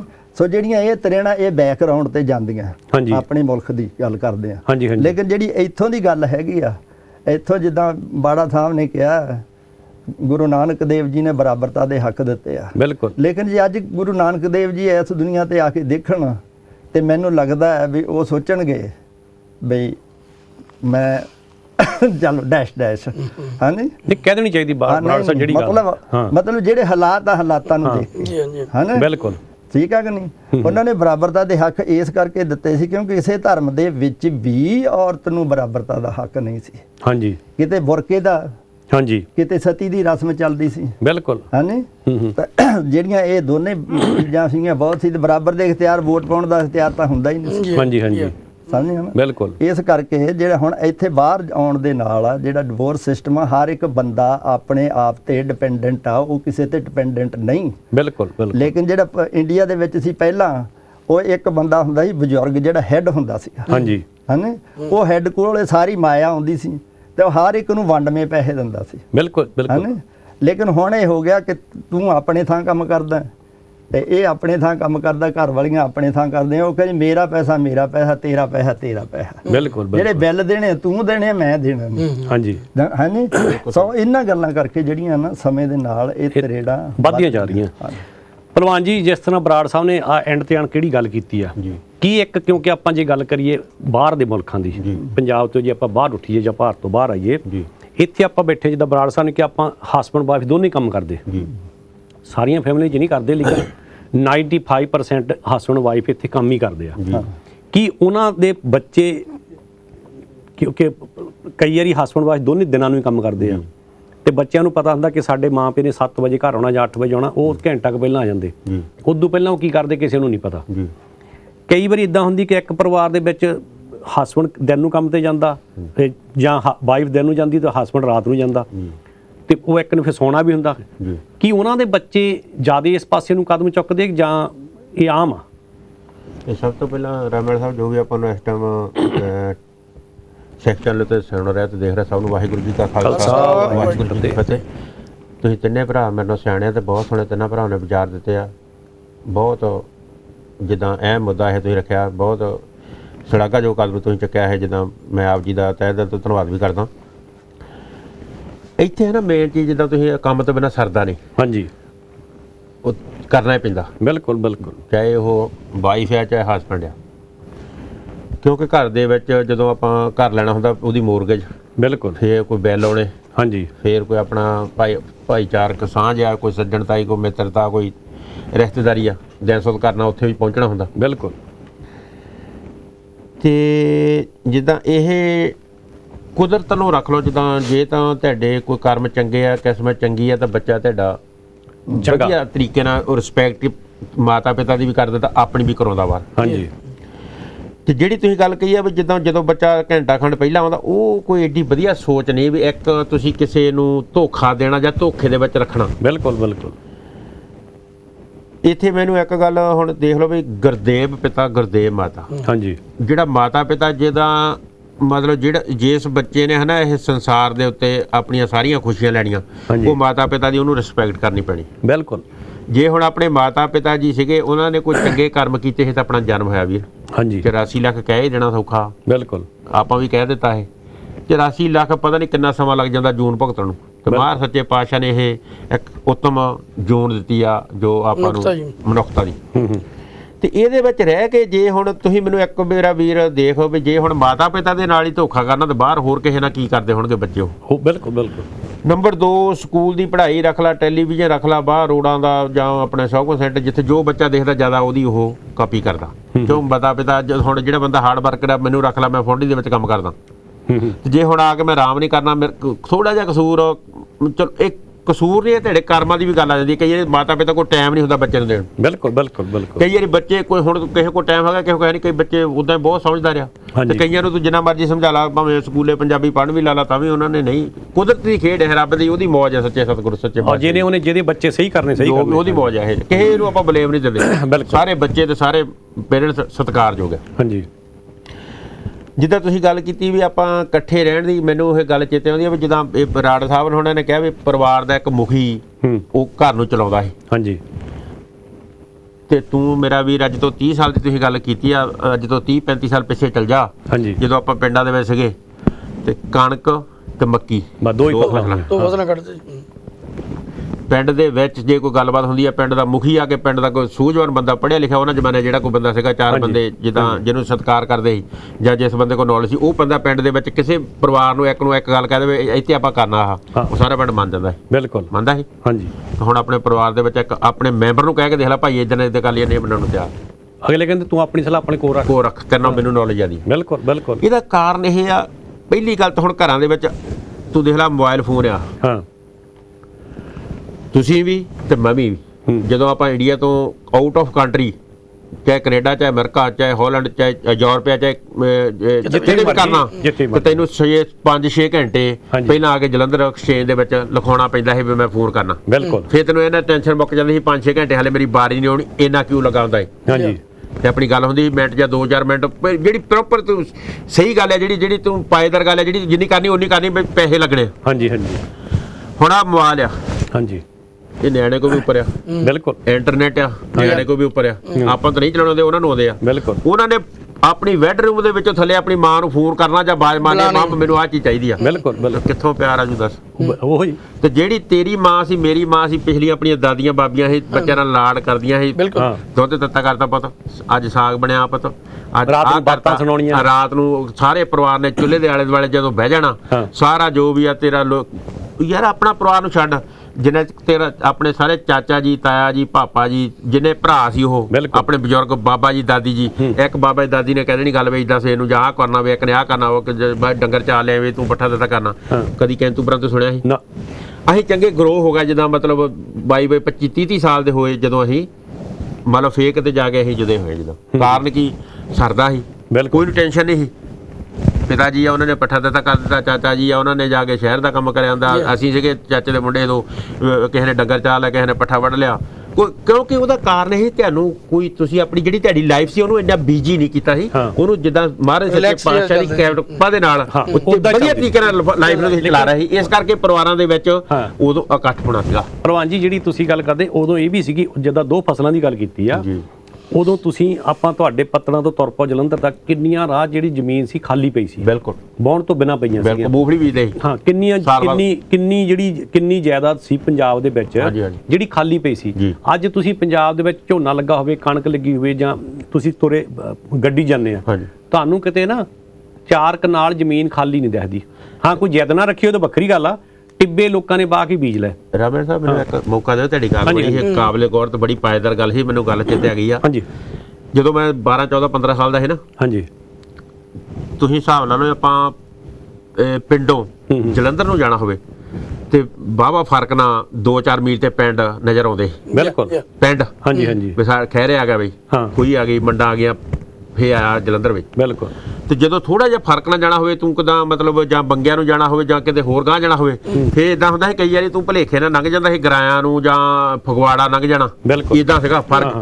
ਹੁਣ ਤੇ ਤੈਨੂੰ ਪਤਾ ਨਹੀਂ ਲੱਗਦਾ, ਮਿੰਟੋ ਮਿੰਟ ਤੂੰ ਭੁੱਲ ਜਾਣਾ ਵੀ ਜਿੱਦਾਂ ਵੀ ਪਤਾ ਨਹੀਂ ਲੱਗਦਾ। ਜਿਉਂ ਇੱਥੋਂ ਜਿੱਦਾਂ ਆਪਾਂ ਚਾਰੇ ਭਾਈ ਬੈਠੇ ਆ, ਇਦਾਂ ਹੀ ਪਿੰਡਾਂ ਦੇ ਪਿੰਡ ਨਾਲੋਂ ਨਾਲ, ਘਰਾਂ ਦੇ ਘਰ ਨਾਲੋਂ ਨਾਲ ਜੁੜਨ ਦੇ ਨਾਲ ਤੈਨੂੰ ਪਤਾ ਨਹੀਂ ਲੱਗ ਉੱਥੇ ਕੀ ਹੋ ਕੀ ਰਿਹਾ, ਸਮਝ ਨਹੀਂ ਲੱਗ ਰਹੀ। ਬਾਕੀ ਮਾਲਕ ਜਾਣੇ ਸੱਚੇ ਪਾਤਸ਼ਾਹ। ਬਿਲਕੁਲ ਨਹੀਂ ਬੋਲਾਂ ਜੀ, ਉਹੀ ਗੱਲ ਆ ਨਾ, ਜਿਹੜਾ ਉਹ ਪਿਆਰ ਸੀ, ਉਦੋਂ ਲੋਕੀ ਥੋੜੀ ਜਿਹੀ ਜ਼ਮੀਨ, ਭਾਵੇਂ ਜ਼ਮੀਨ ਜੇ ਕਿਸੇ ਦੀ 50-60 ਖੱਤੇ ਵੀ ਹੁੰਦੀ ਸੀ ਜਾਂ 10-12 ਖੱਤੇ ਵੀ ਸੀ, ਉਹ ਖੇਤੀ ਉਨੇ ਥਾਂ ਦੀ ਕਰਦੇ ਜਿੰਨੇ ਥਾਂ ਦੀ ਪਰਿਵਾਰ ਨਾ ਸਰਦਾ ਸੀ। ਬਾਕੀ ਕਹਿੰਦੇ ਚਲੋ ਮੱਝਾਂ ਪਸ਼ੂ ਚਾਰ ਨਹੀਂ ਰੱਖ ਲਓ ਜਾਂ ਚਲੋ ਪਈ ਰਹੂ ਕਿਤੇ ਬਾਹੀ ਵਰਤ ਲਵਾਂਗੇ, ਲੇਕਿਨ ਅੱਜ ਪਿਆਰ ਘਟ ਗਿਆ। ਪਿਆਰ ਦਾ ਕਾਰਨ ਇਦਾਂ ਘਟ ਗਿਆ, ਜਿਹੜੀ ਗੱਲ ਤੁਸੀਂ ਕਰਦੇ ਉਦੋਂ ਦਾ ਤਾਂ ਹੁਣ ਦਾ ਫਰਕ ਇੰਨਾ ਪੈ ਗਿਆ।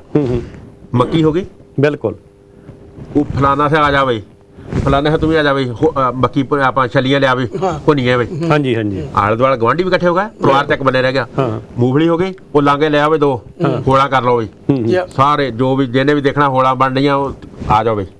ਬਿਲਕੁਲ। ਉਹਦਾ ਕਾਰਨ ਇਹ ਸੀਗਾ ਵੀ ਜਿੱਦਾਂ ਉਦੋਂ ਨਾ ਤੇ ਤੇਰੇ ਦਿਲ ਦੇ ਵਿੱਚ ਇਹ ਸੀ ਵੀ ਮੈਂ ਅਮੀਰ ਆ ਜਾਂ ਗਰੀਬ ਆ, ਸਭ ਨੂੰ ਬਰਾਬਰਤਾ ਸਮਝਦੇ ਸੀ, ਪਿਆਰ ਸੀ ਬਹੁਤ ਜ਼ਿਆਦਾ। ਪਿਆਰ ਇਦਾਂ ਸੀਗਾ ਤਦੇ ਵੀ ਇੱਕ ਦੂਜੇ ਨੂੰ ਤਾਂ ਹੀ ਲੋੜ ਮਹਿਸੂਸ ਕਰਦੇ ਸੀ। ਤੇ ਹੁਣ ਛੱਲੀਆਂ ਵੀ ਰੇੜੀਆਂ ਤੇ ਚੱਲ ਗਈਆਂ ਨਾ, ਰੇੜੀਆਂ ਤੋਂ ਮਿਲਦੀਆਂ। ਕਿਸੇ ਦੇ ਘਰ ਛੱਲੀ ਮੇਰੇ ਖਿਆਲ ਘੱਟੇ ਕੋ ਪਾਉਂਦਾ ਹੋਊਗਾ, ਰੇੜੀ ਤੋਂ ਲੈਣੀ ਪੈਂਦੀ ਜਾ ਕੇ, ਉਹ ਵੀ ਪੈਸੇ ਦੀ ਲੈਣੀ ਪੈਣੀ, ਪੈਸੇ ਮੁੱਲ ਲੈਣੀ ਪੈਣੀ ਆ। ਹਾਂ, ਕਿਹਦਾ ਕਾਰਨ ਇਹ ਵੀ ਉਹ ਪਿਆਰ ਹੀ ਤਾਂ ਹੀ ਨਹੀਂ ਆ ਵੀ ਜਿੱਦਾਂ ਸੈਲਫਸ। ਹਾਂਜੀ, ਹਾਂਜੀ, ਹਰੇਕ ਜਿੱਦਾਂ ਗੱਲ ਕੀਤੀ, ਬੱਚੇ ਵੀ ਉੱਤੋਂ ਹੋ ਕਹਿੰਦੇ ਮੈਂ ਲਿਆ ਚੀਜ਼ ਬਣਾ ਦੇ, ਮੈਨੂੰ ਬ੍ਰੈਡ ਬਣਾ ਦੇ। ਕਦੀ ਕਿਹਾ ਉਹਨਾਂ ਨੇ ਵੀ ਮੱਕੀ ਦਾ ਪ੍ਰਸ਼ਾਦਾ ਜਾਂ ਸਾਗ ਸਾਨੂੰ ਚਾਹੀਦਾ? ਨਾ, ਉਹਨਾਂ ਸਾਨੂੰ ਕਿਹੜਾ ਬ੍ਰੈਡ ਦੇ ਦਿਓ। ਬੜਾ ਸਾਹਿਬ ਜੇ ਆਪਾਂ ਕਿਉਂਕਿ ਇਸ ਮੁਲਕ 'ਚ ਬੈਠੇ ਆ, ਹੁਣ ਇਸ ਮੁਲਕ ਦੀ ਰਾਣੀ ਲੈ ਲਓ, ਰੋਇਲ ਫੈਮਿਲੀ ਲੈ ਲਓ, ਤੇ ਉਹ ਆਪਾਂ ਕਹਿ ਤਾਂ ਦਿੰਦੇ, ਦੇਖੋ ਜੀ ਸਾਡੇ ਨਿਆਣੇ ਅੰਗਰੇਜ਼ਾਂ ਵੱਲ ਦੇਖ ਕੇ ਜੁਦੇ ਹੋ ਗਏ, ਸਾਡੇ ਨਿਆਣੇ ਆਪਣੇ ਗੋਰਿਆਂ ਦੇ ਬੱਚੇ 18 ਸਾਲ ਦਾ ਹੁੰਦਾ ਤਾਂ ਗੋਰੇ ਆਪਣੇ ਬੱਚੇ ਨੂੰ ਕਹਿੰਦੇ ਚੱਲ ਘਰੋਂ ਬਾਹਰ। ਇਹੀ ਆਪਾਂ ਕਹਿੰਦੇ ਨਾ ਆਮ ਇੱਕ ਸਧਾਰਨ ਗੱਲ ਆ। ਤੇ ਉਹ ਜਿਹੜੀ ਇੰਗਲੈਂਡ ਦੇ ਵਿੱਚ ਰਾਜ ਕਰਦੀ ਹੈ, ਜਿਹਨੇ ਪੂਰੀ ਦੁਨੀਆ ਤੇ ਰਾਜ ਕਰ ਲਿਆ, ਉਹ ਫੈਮਿਲੀ ਇੰਨੀਆਂ ਸਦੀਆਂ ਤੋਂ ਇਕੱਠੀ, ਇੱਕ ਉਹਨਾਂ ਦਾ ਹੋਣਾ ਨਿਆਣਾ ਗੁੱਸੇ ਹੋਇਆ ਵੀ ਜੁਦਾ ਹੋਣਾ, ਉਹ ਲਈ ਸਾਡੇ ਟੱਬਰ 'ਚ ਉਹਦੇ ਬਾਰੇ ਕੀ ਉਦਾਹਰਨ ਦੇਣਾ ਚਾਹੁੰਦੇ ਤੁਸੀਂ ਬੱਸਦੇ ਪੰਜਾਬੀ? ਦੇਖੋ, ਇਹ ਜੁਆਇੰਟ ਫੈਮਿਲੀ ਦੀ ਗੱਲ ਫਿਰ ਉਹੀ ਜੁਆਇੰਟ ਫੈਮਿਲੀ ਦੀ ਆ ਗਈ ਆ। ਜੁਆਇੰਟ ਫੈਮਿਲੀ ਦੇ ਵਿੱਚ ਬਰਕਤ ਹੁੰਦੀ ਸੀ, ਕੰਮਕਾਰਾਂ ਦੇ ਵਿੱਚ ਵੀ ਬਰਕਤ ਸੀ, ਖਾਣ ਪੀਣ 'ਚ ਵੀ ਬਰਕਤ ਸੀਗੀ, ਪਿਆਰ ਵੀ ਸੀਗਾ ਜੀ। ਬਿਲਕੁਲ। ਹੁਣ ਜਿਹੜੇ ਇਹਨਾਂ ਰਿਸ਼ਤੇ ਆ, ਉਹਨਾਂ ਦੀ ਡੋਰ ਜਿਹੜੀ ਆ ਉਹ ਬਹੁਤ ਢਿੱਲੀ ਪੈ ਗਈ ਆ। ਹਾਂਜੀ, ਇਹ ਨਹੀਂ ਹੈ ਕਿ ਸ਼ਹਿਰਾਂ ਦੇ ਵਿੱਚ ਹੀ ਆ, ਇਹ ਆਪਣੇ ਪਿੰਡਾਂ ਵਿੱਚ ਵੀ ਬਹੁਤ ਹੋ ਗਿਆ। ਜਿਸ ਤਰ੍ਹਾਂ ਤਲਾਕ ਜਿਹੜੇ ਹੈ ਨਾ ਜੀ, ਤਲਾਕ ਤੇ ਮੈਂ ਕਾਰਨ ਦੱਸਦਾ, ਕੋਈ ਇਹਨਾਂ ਦੇ ਹੋਏ ਆ ਠੀਕ ਆ ਕਿ ਮਤਲਬ ਇਹਨਾਂ ਦੇ ਤਲਾਕ ਹੁੰਦੇ ਰਹੇ। ਪਹਿਲਾਂ ਰਾਣੀਆਂ ਵੀ 2-2 4-4 ਰੱਖੀਆਂ, 7 ਰਾਣੀਆਂ ਵਾਲਾ ਵੀ ਕਿੰਗ ਹੋਇਆ ਇਹਨਾਂ ਦੇ, ਹੈ ਨਾ ਜੀ। ਪਰ ਲੇਕਿਨ ਮੈਂ ਇਹ ਕਹਿਣ ਲੱਗਾ ਕਿ ਬਈ ਅੱਜ ਕੱਲ੍ਹ ਕੀ ਤਲਾਕ ਦੇ ਕਾਰਨ ਹੋ ਰਹੇ ਆ। ਤਲਾਕ ਦੇ ਕਾਰਨ ਤਾਂ ਪਹਿਲਾਂ ਸਾਰਿਆਂ ਨਾਲੋਂ ਵੱਡੀ ਚੀਜ਼ ਆ, ਦਾਜ ਦੀ ਬਲੀ ਵੀ ਚੜ ਰਹੇ ਆ। ਦਾਜ ਦੀ ਮੰਗ ਬਹੁਤ ਹੋ ਰਹੀ ਹੈ ਜੀ। ਫੇਰ ਆਪਾਂ ਦੇਖਦੇ ਹੈਗੇ ਆ ਕਿ ਬਈ ਸ਼ਰਾਬੀ ਕਬਾਬੀ ਜੇ ਕੋਈ ਮੁੰਡਾ ਹੈਗਾ ਨਾ ਜੀ, ਹੈ ਨਾ ਜੀ, ਉਹਨੂੰ ਫਿਰ ਨਹੀਂ ਉਹ ਆਪਣੇ ਖਾਣ ਪੀਣ ਲਈ ਕੁੜੀ ਤੋਂ ਪੈਸੇ ਮੰਗਦਾ, ਜਾਂ ਉਹ ਫਿਰ ਦਾਜ ਦੀ ਵੀ ਮੰਗ ਕਰਦਾ ਕਿ ਮਾਂ ਪਿਓ ਤੋਂ ਲੈ ਕੇ ਆ ਪੈਸੇ, ਉਹ ਵੀ ਕਾਰਨ ਬਹੁਤ ਵੱਡਾ ਬਣਦਾ ਜੀ। ਹਾਂਜੀ, ਤੇ ਉਸ ਤੋਂ ਬਾਅਦ ਆਪਾਂ ਦੇਖਦੇ ਹਾਂ ਕਿ ਵੀ ਜਦੋਂ ਕੰਮ ਕਰਨਾ ਨਹੀਂ ਆਉਂਦਾ ਬੱਚਿਆਂ ਨੂੰ ਅੱਜ ਕੱਲ੍ਹ ਦੇ ਹਾਲਾਤ ਦੇ ਵਿੱਚ, ਮਤਲਬ ਕੀ ਦੇਖਦੇ ਆ ਵੀ ਕੰਮ ਕਰ ਨਹੀਂ ਆਉਂਦਾ, ਰੋਟੀ ਬਣਾਉਣੀ ਨਹੀਂ ਆਉਂਦੀ, ਦਾਲ ਸਬਜ਼ੀ ਨਹੀਂ ਬਣਾਉਣੀ ਆਉਂਦੀ, 30-40 ਸਾਲਾਂ ਦੇ ਬੱਚੀਆਂ ਹੋ ਜਾਂਦੀਆਂ ਤੇ ਅਗਰ ਉਹਨੂੰ ਮਸਰਾਂ ਦੀ ਦਾਲ ਵੀ ਨਹੀਂ ਬਣਾਉਣੀ ਆਉਂਦੀ, ਹਨਾ ਜੀ। ਉਹ ਇਹ ਦੇਖਦੇ ਕਿ ਵੀ ਰੋਟੀ ਗੋਲ ਹੋ ਕਿੱਦਾਂ ਰਹੀ ਹੈ ਜੀ ਬੇਲਣੇ ਦੇ ਨਾਲ, ਹਨਾ। ਸੋ ਮਤਲਬ ਜਿਹੜੇ ਇਹ ਚੀਜ਼ ਇਹ ਵੀ ਕਾਰਨ ਬਣ ਰਹੇ ਅੱਜ ਕੱਲ੍ਹ, ਮਤਲਬ ਜੀ।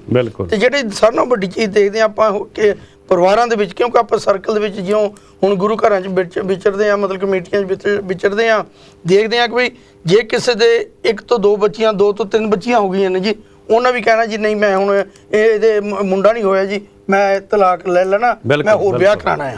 ਹਾਂਜੀ, ਸੋ ਮਤਲਬ ਇਦਾਂ ਦੀਆਂ ਜਿਹੜੀਆਂ ਕਾਰਨ ਜਿਹੜੇ ਇਹ ਬਣਦੇ ਜਾ ਰਹੇ ਨਾ, ਇਹ ਜਿਹੜਾ ਸਾਡੀ ਬਹੁਤ ਜ਼ਿਆਦਾ ਫਿਰ ਜਿਹੜੀ ਆਪਣੀ ਇੰਡੀਵਿਜੂਅਲ ਜਿਹੜਾ ਆਪਣਾ ਡੋਮੈਸਟਿਕ ਵਾਇਲੈਂਸ ਵੀ ਹੈ ਨਾ, ਉਹ ਵੀ ਕਾਰਨ ਬਣ ਰਹੇ ਆ ਜੀ। ਮਤਲਬ ਹੁਣ ਦੇਖਦੇ ਆਪਾਂ ਕੰਮਕਾਰ 'ਚ ਕੁਝ, ਜਿਸ ਤਰ੍ਹਾਂ ਤੁਸੀਂ ਪਹਿਲਾਂ ਕਹਿ ਸਕੇ ਵੀ ਸਵੇਰ ਤੋਂ ਲੈ ਕੇ ਸ਼ਾਮ ਤਾਈਂ ਅਸੀਂ 8 ਘੰਟੇ ਬਾਹਰ ਕੰਮ ਕਰਦੇ ਹਾਂ। ਬੱਚੇ ਵੀ ਕਰਦੀ ਆ, ਮਤਲਬ ਮਾਪੇ ਵੀ ਕਰਦੇ ਆ, ਤੇ ਕੁੜੀ ਮੁੰਡੇ ਸਾਰੇ ਕਰਦੇ ਨੇ। ਤੇ ਉਹ 8 ਘੰਟੇ ਬਾਹਰ ਰਹਿ ਕੇ ਆ ਕੇ 3-4 ਘੰਟੇ ਜਿੰਨਾ ਕਿ ਜਿਹੜਾ ਰਹਿਣਾ ਘਰ ਉਹਦੇ ਵਿੱਚ ਤੀਵੀ ਨੇ ਕਹਿਣਾ ਕਿ ਵੀ ਮੈਂ ਵੀ ਕੰਮ ਕਰਦੀ ਆ, ਮੇਰੇ ਨਾਲ ਤੂੰ ਸ਼ੇਅਰ ਕਰ ਕੰਮ, ਹਨਾ ਜੀ। ਅੱਛਾ ਉਹਨ ਆ ਕੇ ਟੈਲੀ ਲਾ ਲੈਣ ਜਾਂ ਗਲਾਸੀ ਪਾ ਲੈਣੀ ਤੇ ਬਹਿ ਜਾਣਾ, ਹਨਾ ਜੀ। ਇਹ ਇਦਾਂ ਦਰਾੜਾਂ ਜਿਹੜੀਆਂ ਨਾ ਪੈਂਦੀਆਂ ਜਾ ਰਹੀਆਂ, ਜਿਹੜੇ ਵੱਧਦੀਆਂ ਜਾ ਰਹੀਆਂ। ਹਾਂਜੀ ਇਹੋ ਜਿਹੇ ਕਾਰਨਾਂ ਕਰਕੇ ਫਿਰ ਦੂਸਰੀ ਚੀਜ਼ ਆਪਾਂ ਦੇਖਦੇ ਹਾਂ ਕਿ ਕਈਆਂ ਨੂੰ ਆਪਣਾ ਵੀ ਬੱਚਾ ਨਹੀਂ ਹੋਇਆ, ਹਾਂਜੀ ਬੱਚਾ ਪੈਦਾ ਨਹੀਂ ਹੋਇਆ, ਉਹਨੇ ਕਹਿਣਾ ਜੀ ਵੀ 2 4 5 7 10 ਸਾਲ ਤੋਂ ਬਾਅਦ ਜੀ ਮੈਂ ਹੋਰ ਵਿਆਹ ਕਰਾਉਣਾ। ਇਹ 'ਚ ਆਪਾਂ ਦੇਖ ਲੈਂਦੇ ਕਿ ਬਈ ਉਹ ਅੱਗੇ ਉਹਦੇ ਨਾਲ ਹੋਵੇ ਫਿਰ ਕੀ ਕਰੇਗਾ ਬੰਦਾ। ਇਹ ਨਹੀਂ ਉਹਨਾਂ ਨੇ ਦੇਖਣਾ ਕਿ ਬਈ ਇਹ ਕਮੀ ਕਿਸੇ 'ਚ ਵੀ ਹੋ ਸਕਦੀ ਹੈ ਜੀ, ਮਤਲਬ ਹੈ ਨਾ ਜੀ। ਉਸ ਕਮੀ ਕਿਉਂਕਿ ਆਪਾਂ ਇਸ ਪਲੇਟਫਾਰਮ ਦੇ ਉੱਪਰੋਂ ਕੋਈ ਚੀਜ਼ ਨੂੰ ਹਾਈਡ ਕਰਕੇ ਨਹੀਂ ਰੱਖਣਾ। ਬਾਕੀ ਚੀਜ਼ ਜ਼ਰੂਰ ਇਹ ਹੈਗੀ ਆ ਕਿ ਪਰਿਵਾਰ ਦੇ ਵਿੱਚ ਮਾਪਿਆਂ ਨੂੰ ਬੱਚਿਆਂ ਲਈ ਟਾਈਮ ਦੇਣਾ ਜ਼ਰੂਰੀ ਆ। ਬਿਲਕੁਲ ਬਿਲਕੁਲ, ਤਦ ਹੀ ਪਿਆਰ ਬਣੂਗਾ, ਤਾਂ ਹੀ ਪਿਆਰ ਬਣੇਗਾ। ਤੇ ਉਸ ਤੋਂ ਬਾਅਦ ਚੀਜ਼ ਇਹ ਆ ਕਿ ਬਈ ਜਦੋਂ ਤੱਕ ਆਪਾਂ ਹੁਣ ਆਨੰਦ ਕਾਰਜ ਹੁੰਦੇ ਆ ਜੀ, ਆਪਣੇ ਪੱਤਰ ਸਾਹਿਬ ਆਨੰਦ ਕਾਰਜਾਂ ਦੇ ਵਿੱਚ ਜਦੋਂ ਮੈਂ ਵੀ ਗੁਰਦੁਆਰਾ ਸਾਹਿਬ ਸਟੇਜ ਨਿਭਾਉਂਦੇ ਰਹੇ ਆ, ਮਤਲਬ ਕੰਮ ਕਰ ਬਿਆਨ 'ਚ ਵੀ ਦੇ ਰਹੇ ਆ, ਪਰਿਵਾਰ ਆਉਂਦੇ ਮਗਰੋਂ ਆ, ਪਹਿਲਾਂ ਉਹਨਾਂ ਨੇ ਆਉਣਾ ਗਿਆਨੀ ਉਹਨਾਂ ਨੂੰ, ਤੇ ਨਾਲ ਨਾਲ ਕਿਤੇ ਵਿੱਚ ਸਟੇਜ ਸੈਕਟਰੀ ਨੂੰ ਆ ਕੇ ਜੀ ਛੇਤੀ ਕਰ ਦਿਓ ਜੀ, ਅਸੀਂ ਇੱਕ ਹਾਲ ਦੇ ਪੈਸੇ ਇੰਨੇ ਦਿੱਤੇ ਹੋ ਜੀ ਤੇ ਹਾਲ 'ਚ ਜਾਣਾ। ਹਾਂਜੀ ਮਤਲਬ ਜਾਣੀ ਇੱਕ ਸ਼ਬਦ ਪੜ੍ਹਨੇ ਤੋਂ ਸਿਰ ਮਾਰ ਲੱਪਨੇ ਆਪਾਂ ਕਿ ਬਈ ਇਹਨੇ ਹੋਰ ਟਾਈਮ ਲੈ ਲਿਆ ਸਾਡਾ। ਮਤਲਬ ਜਦੋਂ ਦਰਾੜਾਂ ਪੈਣੀਆਂ ਉਹ ਇਹੀ ਚੀਜ਼ ਆ, ਜਦੋਂ ਅਸੀਂ ਗੁਰੂ ਤੋਂ ਬੇਮੁਖ ਹੋ ਜਾਂਦੇ ਆ, ਹਾਂਜੀ, ਤੇ ਉਸ ਤੋਂ ਬਾਅਦ ਫਿਰ ਮਤਲਬ ਇਸ ਚੀਜ਼ ਦਾ ਆਪਣਾ ਖਜ਼ਾਨਾ ਦਾ ਭਰਨਾ ਹੀ ਪੈ ਰਿਹਾ ਹੈ ਨਾ ਜੀ। ਮਤਲਬ ਬਾਕੀ ਦੂਜੀ ਜ਼ਰੂਰ ਇਹ ਆਪਾਂ ਜ਼ਰੂਰ ਗੱਲ ਕਹਿੰਦੇ ਆ ਕਿ ਜਦੋਂ ਤੱਕ ਹੁਣ ਮਤਲਬ ਡਿਵੋਰਸ ਦੇ ਕੇਸ ਦੇ ਆਪਾਂ ਜੇ ਐਵਰੇਜ ਦੇਖੀ ਨਾ ਜੀ, ਇੰਡੀਆ ਦੇ ਵਿੱਚ ਦਿੱਲੀ ਦੇ ਵਿੱਚ 50 ਤੋਂ 55% ਮਤਲਬ ਡਿਵੋਰਸ ਦੇ ਕੇਸ ਸ਼ੁਰੂ ਹੋ ਗਏ ਜੀ। ਹਾਂਜੀ ਤੇ ਜਦੋਂ ਕਿ ਸਾਰੀ ਇੰਡੀਆ ਦੇ ਵਿੱਚ ਮਤਲਬ ਇਹ ਘੱਟ ਹੋਇਆ ਸਾਰੇ ਨਹੀਂ, ਪਰ ਦਿੱਲੀ ਦੇ ਵਿੱਚ ਇਸ ਟਾਈਮ ਬਹੁਤ ਜ਼ਿਆਦਾ ਆ। ਜਿੱਦਾਂ UK US ਦੇ ਵਿੱਚ 50-55 ਹੈ ਜੀ।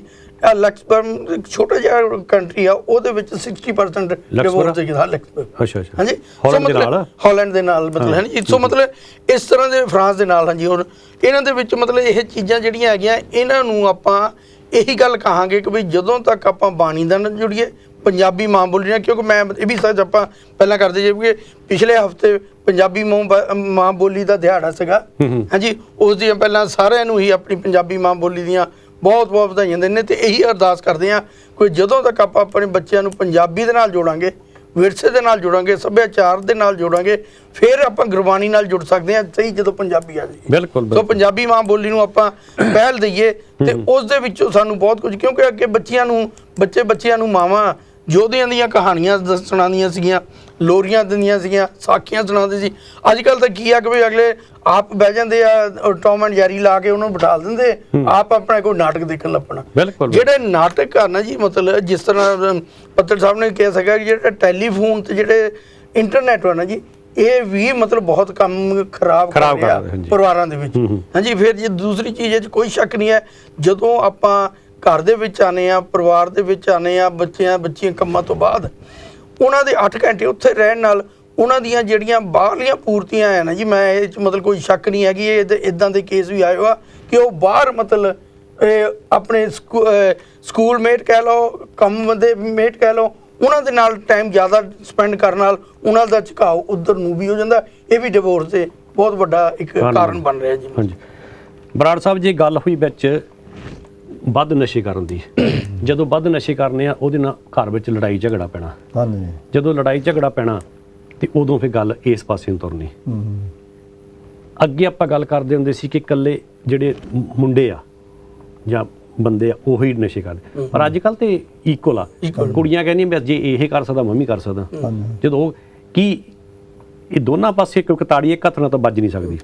ਜਦੋਂ ਕੋਈ ਡਿਵੋਰਸ ਦਾ ਕਾਰਨ ਬਣਦਾ ਦੋਨੇ ਪਾਸਿਓਂ ਬਣਦਾ, ਚਲੋ ਇੱਕ ਬੰਨੇ ਭਾਵੇਂ ਥੋੜਾ ਹੋ ਜਾਵੇ, ਦੂਜੇ ਉਹਨੇ ਜ਼ਿਆਦਾ ਬਣਦਾ, ਦੋਨੇ ਬੰਨੇ ਨਾ। ਤੁਸੀਂ ਕੀ ਕਹਿਣਾ ਚਾਹੁੰਦੇ? ਮੈਂ ਇਹਨਾਂ ਦੀ ਗੱਲ ਨੂੰ ਥੋੜਾ ਜਿਹਾ ਪਹਿਲਾਂ ਬੈਕਗ੍ਰਾਉਂਡ ਤੋਂ ਤੋਰਨਾ ਚਾਹੁੰਦਾ। ਹਾਂਜੀ ਇਹਨਾਂ ਨੇ ਵਿਆਹ ਦੀ ਗੱਲ ਕੀਤੀ ਹੈ। ਬਿਲਕੁਲ। ਜਿਹੜੀਆਂ ਵਿਆਹ ਦੀ ਰਸਮ ਸੀ ਨਾ, ਹਾਂਜੀ, ਉਹ ਬੜੇ ਹੀ ਸਿਆਣੇ ਸੁਲਝੇ ਹੋਏ ਪੁਰਸ਼ਾਂ ਨੇ ਬਣਾਈ ਸੀ। ਹਾਂਜੀ, ਵੀ ਜਿਹੜਾ ਵਿਆਹ ਦਾ ਟਾਈਮ ਹੈਗਾ ਨਾ, ਹਾਂਜੀ, ਉਹ ਸਵੇਰੇ ਤੜਕੇ ਉੱਠ ਕੇ ਜਾਣਾ। ਜਨ ਜਾਂਦੀ ਹੁੰਦੀ ਸੀ, ਹਾਂਜੀ, 40-40 50-50 ਮੀਲ ਦੂਰੀ ਤਾਈਂ ਵੀ, ਹਾਂਜੀ। ਸਵੇਰ 4 ਵਜੇ ਉੱਠਣਾ ਲੋਕਾਂ ਨੇ, 9 ਵਜੇ ਤੋਂ ਪਹਿਲਾਂ ਉੱਥੇ ਜਾ ਕੇ ਆਪਣੀ ਚਾਹ ਪਾਣੀ ਪੀ ਕੇ ਤੇ ਆਨੰਦ ਕਾਰਜ ਜਿਹੜੇ ਸੀ ਉਹ 12 ਵਜੇ ਤੋਂ ਪਹਿਲਾਂ ਹੁੰਦੇ ਸੀ, ਕਰਨੇ ਸੀ। ਮਰਜ਼ਾਦਾ ਸੀਗੀ ਬਣਾਈ ਗਈ। ਜਿਹੜੀ ਅੱਜ ਦੀ ਮਰਜ਼ਾਦਾ ਹੈਗੇ ਆ, ਮੇਰਾ ਖਿਆਲ ਆ ਵੀ 1% ਹਾਰਡਲੀ ਲੋਕ ਆ ਜਿਹੜੇ 12 ਤੋਂ ਪਹਿਲੋਂ ਆਨੰਦ ਕਾਰਜ ਬਿਲਕੁਲ ਕਰਾਉਂਦੇ ਆ। ਉਹ ਵੀ ਜੇ ਤੁਹਾਡੀ ਆਪਣੀ ਮਰਜ਼ੀ ਹੈ ਤਾਂ ਬੰਦਾ ਥੋੜਾ ਜਿਹਾ ਸਟ੍ਰਿਕਟ ਹੈ ਹਾਂਜੀ ਤਾਂ ਇਹ ਗੱਲ ਹੋ ਸਕਦੀ ਆ, ਅਦਰਵਾਈਜ਼ ਇੰਪੋਸੀਬਲ। ਬਿਲਕੁਲ। ਦੂਸਰੀ ਗੱਲ ਹੈ ਇੱਕ ਧਿਰ ਦੀ ਨਹੀਂ ਹੋ ਸਕਦੀ। ਹਾਂਜੀ ਮੁੰਡੇ ਵਾਲੇ ਤੇ ਕੁੜੀ ਵਾਲੇ ਦੇ ਦੋਨੇ ਪਰਿਵਾਰ ਜੇ ਸਟ੍ਰਿਕਟ ਹੋਣਗੇ ਤੇ ਤਾਂ ਹੀ ਟਾਈਮ ਸਿਰ ਆਨੰਦ ਕਾਰਜ ਹੋ ਸਕਦੇ ਆ, ਇੱਕ ਧਿਰ ਨਾਲ ਨਹੀਂ ਹੋਣੇ। ਤੇ ਲੇਕਿਨ ਉਹ ਹਾਰਡਲੀ 1% ਆ ਮੇਰੇ ਮਸੀ ਜਿਹੜਾ ਇੱਕ ਕਾਰਨ ਮੇਰੇ ਖਿਆਲ ਮੁਤਾਬਕ ਜਦੋਂ ਅਸੀਂ ਮਰਜ਼ਾਦਾ ਤੋੜਦੇ ਆ ਨਾ ਤੇ ਮਰਜ਼ਾਦੇ ਦੇ ਨਾਲ ਸਾਨੂੰ ਸਜ਼ਾ ਵੀ ਭੁਗਤਣੀ ਪੈਂਦੀ। ਬਿਲਕੁਲ। ਜਿਸ ਤਰ੍ਹਾਂ ਹੁਣ ਆਪਾਂ ਵੈਦਰ ਦੀ ਗੱਲ ਕਰਦੇ ਆਏ ਆ, ਹਾਂਜੀ ਵੈਦਰ ਨੂੰ ਅਸੀਂ ਤੰਗ ਕੀਤਾ ਹੋਇਆ ਤੇ ਅੱਜ ਦੇਖ ਲਓ ਕੀ ਹਾਲਾਤ ਆ ਹਰੇਕ ਮੁਲਕ ਦੇ ਵਿੱਚ ਨਹੀਂ। ਸੋ ਇਹ ਮਰਜ਼ਾਦਾ ਹੈ, ਚਾਹੇ ਕੁਦਰਤ ਦੀ ਬਣਾਈ ਹੋਈ ਮਰਜ਼ਾਦਾ, ਚਾਹੇ ਸਿਆਣੇ ਪੁਰਸ਼ਾਂ ਦੀ ਬਣਾਈ ਹੋਈ ਮਰਜ਼ਾਦਾ ਨਾ, ਇਹਨੂੰ ਤੋੜਨ ਦਾ ਵੀ ਇੱਕ ਰੀਜ਼ਨ ਹੈਗੇ ਆ। ਦੂਸਰੀ ਗੱਲ ਤੁਸੀਂ ਨਸ਼ਿਆਂ ਦੀ ਗੱਲ ਕੀਤੀ ਆ। ਉਦੋਂ ਵਿਆਹ ਸ਼ਾਦੀ 'ਚ ਲੋਕ ਜਾਂਦੇ ਸੀ 4-4 5-5 ਦਿਨ ਜਾਂਦੇ ਹੁੰਦੇ ਸੀ। ਲੇਕਿਨ ਉੱਥੇ 4 ਜਾਂ 5 ਬੰਦਿਆਂ ਨੂੰ ਬਹੁਤ ਲੋਕ ਘੱਟ ਸ਼ਰਾਬ ਪੀਂਦੇ ਸੀਗੇ ਹਨਾ। ਖੂਹਾਂ ਦੇ ਉੱਤੇ ਸਵੇਰੇ ਉੱਠ ਕੇ ਇਸ਼ਨਾਨ ਕਰਦੇ ਸੀ ਹਨਾ, ਤੇ 4 ਜਾਂ 5 ਬੰਦਿਆਂ ਨੂੰ ਇੱਕ ਬੋਤਲ ਮਿਲਦੀ ਹੁੰਦੀ ਸੀਗੀ, ਉਹ ਵੀ ਰਾਤ ਨੂੰ। ਵੀ ਜਿਹੜਾ ਤੁਸੀਂ ਇੱਕ ਅੱਧਾ ਪੈਕ ਜਿਹੜੇ ਪੀਣ ਵਾਲੇ ਆ ਉਹਨਾਂ ਨੂੰ ਲਾ ਲਓ, ਫਿਰ ਰੋਟੀ ਆ ਗਈ, ਵਾਹ ਰੋਟੀ ਖਾ ਲਈ ਆ ਵਾਹ ਫਿਰ ਪੈਣਾ ਹੈ। ਲੇਕਿਨ ਹੁਣ ਚਾਹੇ ਨਸ਼ੇ ਦੀ ਗੱਲ ਇਹ ਹੈਗੀ ਆ ਵੀ ਜਦ ਸ਼ਰਾਬ ਹੈ, ਬੋਤਲ ਹੈ ਨਹੀਂ ਜਾਂ ਮੈਂ ਹੈ ਨਹੀਂ, ਬਿਲਕੁਲ ਹਨਾ। ਤੇ ਇਹ ਰੁਝਾਨ ਸਾਡਾ ਇੱਥੋਂ ਤੱਕ ਵੱਧ ਗਿਆ। ਦੂਸਰੀ ਗੱਲ ਹੈਗੀ ਆ ਜਿਹੜਾ ਕੱਲਾ ਨਸ਼ਾ ਸ਼ਰਾਬ ਦਾ ਹੀ ਨਹੀਂਗਾ, ਹਾਂਜੀ ਨਸ਼ੇ ਦੂਜੇ ਤਾਂ ਖਰਾਬ ਕਰਦੇ ਆ ਹਨੇ। ਇਹ ਤੋਂ ਉੱਪਰਲੇ ਜਿਹੜੇ ਨਸ਼ੇ ਹੈਗੇ ਆ ਉਹਨਾਂ ਦੇ ਵਿੱਚ ਲੋਕ ਇਕੱਲੇ ਪੰਜਾਬ 'ਚ ਹੀ ਨਹੀਂ, ਤੁਸੀਂ ਵਰਲਡ ਦੀ ਹਿਸਟਰੀ ਫਰੋਲ ਕੇ ਦੇਖ ਲਓ। ਹਾਂਜੀ ਜਦ ਤੋਂ ਅਮਰੀਕਾ 'ਚ ਦੇਖ ਲਓ, ਮੈਕਸੀਕੋ 'ਚ ਦੇਖ ਲਓ, ਕੈਨੇਡਾ 'ਚ ਦੇਖ ਲਓ, ਬਿਲਕੁਲ ਆਪਣੇ ਇਸ ਮੁਲਕ 'ਚ ਦੇਖ ਲਓ, ਹਰ ਥਾਂ ਜਿਹੜੀ ਕੋਕੇਨ ਦੀ ਵਰਤੋਂ ਹੋ ਰਹੀ ਹੈ। ਬਿਲਕੁਲ। ਤਾਂ ਉਹਦੇ ਨਾਲ ਜਿਹੜਾ ਹੈਗਾ ਜਿਹੜਾ ਬੰਦੇ ਦਾ ਦਿਮਾਗ ਹੈ ਉਹ ਹਿੱਲਿਆ ਪਿਆ ਹੈ।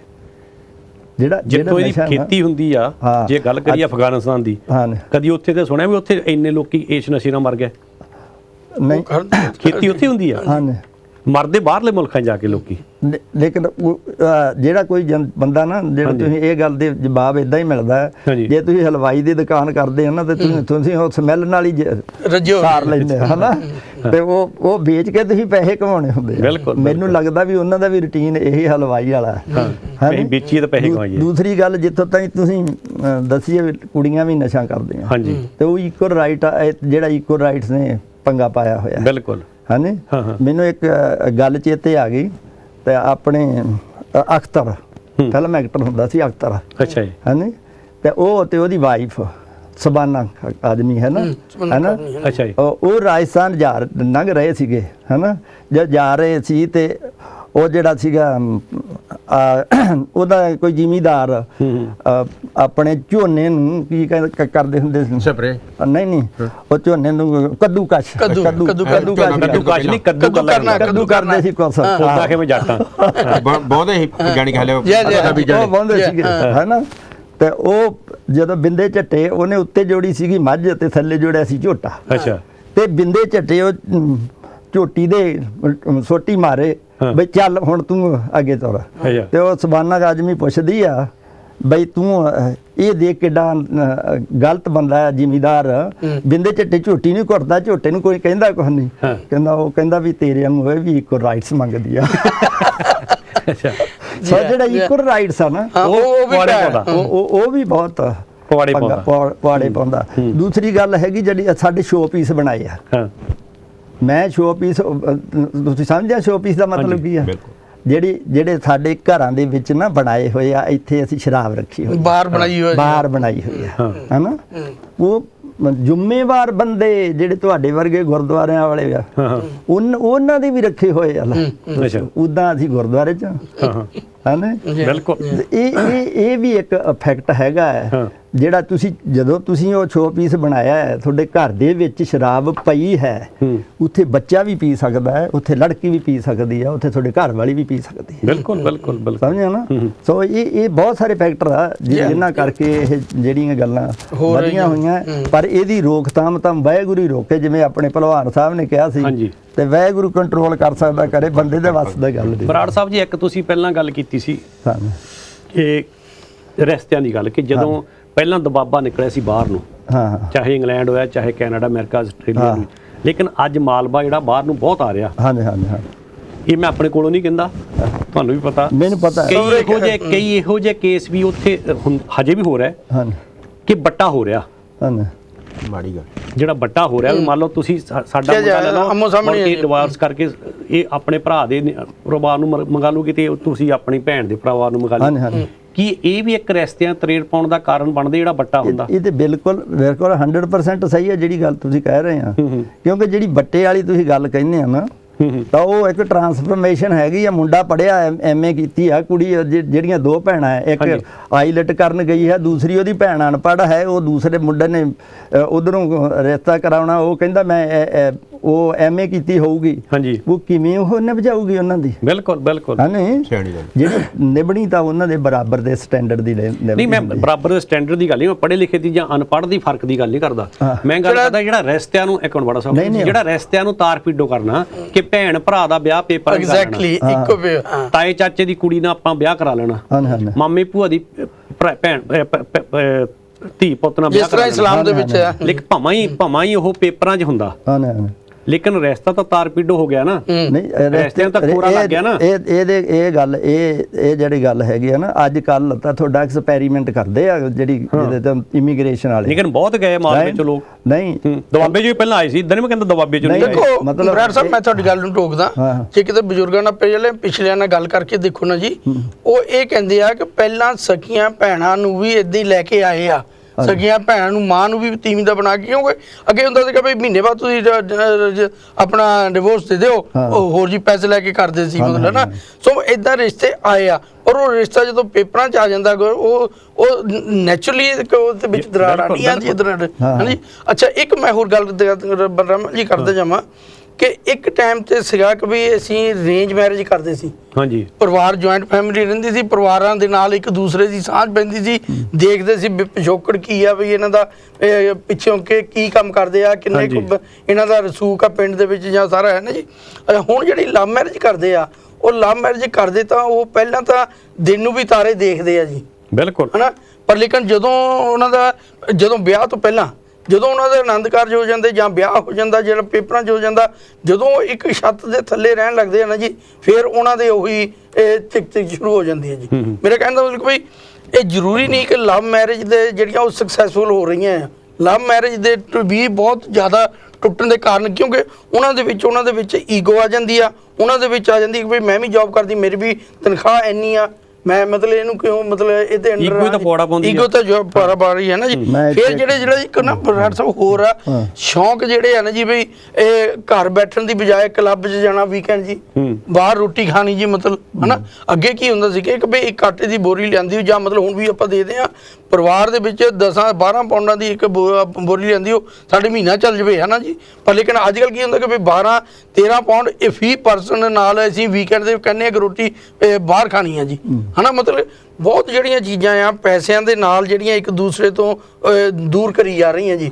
ਨਾਲ ਜਿਹੜੇ ਆਪਣਾ ਅਸੀਂ ਇੱਕ ਦੂਸਰੇ ਨੂੰ ਟਾਈਮ ਨਹੀਂ ਦਿੰਦੇ, ਜਿੱਦਾਂ ਆਪਾਂ ਬੱਚਿਆਂ ਦੀ ਗੱਲ ਕਰਦੇ ਕਿ ਬੱਚਿਆਂ ਨੂੰ ਟਾਈਮ ਨਹੀਂ ਦਿੰਦੇ, ਤੀਵੀਂ ਆਦਮੀ ਵੀ ਇੱਕ ਦੂਸਰੇ ਨੂੰ ਟਾਈਮ ਨਹੀਂ ਪੂਰਾ ਦੇ ਰਹੇ, ਜਿਸ ਦੇ ਨਾਲ ਇਹ ਤਰੇੜਾਂ ਪੈ ਰਹੀਆਂ ਪਰਿਵਾਰਾਂ ਦੇ ਵਿੱਚ। ਮਤਲਬ ਨਾਲ ਮੈਂ ਦੱਸਦਾ ਜਾਵਾਂ ਕਿ ਵੀ ਜਿਹੜੇ ਪਰਿਵਾਰਾਂ ਦੇ ਵਿੱਚ ਬੱਚੀਆਂ ਅੱਜ ਕੱਲ੍ਹ ਕੀ ਕਰਦੀਆਂ ਆ ਕਿ ਵੀ ਅਸੀਂ ਜੀ ਨੇੜੇ, ਮਾਪੇ ਕਹਿੰਦੇ ਆ ਅਸੀਂ ਜੀ ਵਿਆਹ ਇਹਦਾ ਨੇੜੇ ਕਰਨਾ ਜੀ, ਲੋਕਲ ਕਰਨਾ ਜੀ। ਉਹਨਾਂ ਕੀ ਆ ਕਿ ਬੱਚੀ ਨੂੰ ਆਹ ਕੰਮ ਕਾਰ ਆਉਂਦਾ ਨਹੀਂ, ਉਹਨਾਂ ਨੇ ਕਹਿਣਾ ਕਿ ਜੀ ਮਾਂ ਦੇ ਮੈਂ ਖਾ ਕੇ ਚੱਲ ਜਾਣਾ, ਮਾਂ ਦੇ ਉਹ ਬਣੀ ਮੈਂ ਲੈ ਕੇ ਚੱਲ ਜਾਣਾ ਜੀ। ਸੋ ਮਤਲਬ ਇਹ ਜਿਹੜੀਆਂ ਚੀਜ਼ਾਂ ਹੈ ਨਾ, ਇਹ ਚੀਜ਼ਾਂ ਨੂੰ ਆਪਾਂ ਖੋਲੇ ਕਰੀ ਜਾ ਰਹੇ ਹਾਂ ਕਿ ਵੀ ਇਹ ਨਹੀਂ, ਪਰ ਇਹ 'ਚ ਕੋਈ ਸ਼ੱਕ ਨਹੀਂ ਕਿ ਜਦੋਂ ਬੱਚੀ ਵਿਆਹੀ ਜਾਂਦੀ ਦੂਸਰੇ ਘਰ, ਉਹਦੇ ਤੌਰ ਤਰੀਕੇ, ਉਸ ਪਰਿਵਾਰ ਦੇ, ਉਹਦੀ ਰਿਸਪੈਕਟ, ਉਹਨਾਂ ਨੂੰ ਜਾਣੂ ਕਰਨਾ, ਕਿਤੇ 20-22 ਸਾਲ ਉਹ ਪੇਰੈਂਟਸ ਦੇ ਵਿੱਚ ਰਹੀ ਆ, ਪੇਰੈਂਟਸ ਦੇ ਨਾਲ ਉਹਦਾ ਬੈਠਣਾ ਉੱਠਣਾ ਖਾਣਾ ਪੀਣਾ ਡਿਫਰੈਂਟ ਵੇ ਨਾਲ ਹੁੰਦਾ ਸੀ। ਪਰ ਲੇਕਿਨ ਜਦੋਂ ਸਹੁਰੇ ਘਰ ਜਾਂਦੀ ਆ, ਮੁਸ਼ਕਿਲਾਂ ਉਹਨੂੰ ਆਉਂਦੀਆਂ ਨੇ, ਪਰ ਲੇਕਿਨ ਮਾਪਿਆਂ ਨੂੰ ਵੀ ਜਾਨੀ ਸੱਸ ਸਹੁਰਿਆਂ ਨੂੰ ਵੀ ਇਹ ਦੇਖਣਾ ਚਾਹੀਦਾ ਕਿ ਵੀ ਇਹ ਪਰਿਵਾਰ 'ਚੋਂ ਆਈ ਆ, ਉਹਨੂੰ ਐਡਜਸਟ ਕਰਨ ਲਈ ਸਾਡੇ ਕੋਲ ਕੋਈ ਟਾਈਮ ਇਹਨੂੰ ਦੇਈਏ, ਹੈ ਨਾ। ਜਿੱਦਾਂ ਉਹ ਆਪਣੀ ਬੱਚੀ ਨੂੰ ਸਿਖਾਲਦੇ ਆ, ਕੋਈ ਚੀਜ਼ ਨਹੀਂ ਆਉਂਦੀ, ਉਹ ਆਪਣੀ ਨੂੰਹ ਨੂੰ ਵੀ ਸਿਖਾਲ ਸਕਦੇ ਆ, ਹਾਂਜੀ। ਸੋ ਮਤਲਬ ਇਦਾਂ ਦੀ ਜਿਹੜੇ ਕਾਰਨ ਹਨ ਨਾ ਛੋਟੇ-ਛੋਟੇ, ਇਹਨਾਂ ਦੇ ਨਾਲ ਤਰੇੜਾਂ ਪੈ ਰਹੀਆਂ। ਛੋਟੀਆਂ ਗੱਲਾਂ ਤਾਂ ਬਾਅਦ 'ਚ ਵੱਡੀਆਂ ਬਣਦੀਆਂ। ਬਰਾੜ ਸਾਹਿਬ ਦੀ ਕੋਈ ਗੱਲ ਦਿਲ 'ਚ ਆਈ ਕਰੋ ਜੀ। ਮੈਂ ਤੁਹਾਨੂੰ ਜਿਹੜੀ ਹੈਗੀ ਨਾ, ਹਰ ਇੱਕ ਕੌਮ ਦੇ ਵਿੱਚ ਜੀ ਹਰ ਇੱਕ ਧਰਮ ਦੇ ਵਿੱਚ, ਹਰ ਇੱਕ ਏਰੀਏ ਦੇ ਵਿੱਚ, ਹਰ ਇੱਕ ਫੈਮਿਲੀ ਦੇ ਵਿੱਚ ਡਿਫਰੈਂਟ ਕਿਸਮ ਦੇ ਆਨਸਰ ਹੁੰਦੇ ਆ। ਬਿਲਕੁਲ ਬਿਲਕੁਲ। ਸਾਰੇ ਬਰਾਬਰ ਦੀਆਂ ਇਹ ਪੰਜੇ ਉਂਗਲਾਂ ਨਹੀਂ, ਇਹ ਭੈਣ ਭਰਾ ਵੀ ਹਾਂਜੀ ਸਾਰੇ ਡਿਫਰੈਂਟ ਹੁੰਦੇ ਆ। ਬਿਲਕੁਲ। ਕਿਸੇ ਦੀ ਨੇਚਰ ਕੋਈ ਧਾਰਮਿਕ ਹੁੰਦਾ ਤੇ ਦੂਜਾ ਟੋਟਲੀ ਅਧਰਮੀ ਹੁੰਦਾ, ਹਾਂਜੀ।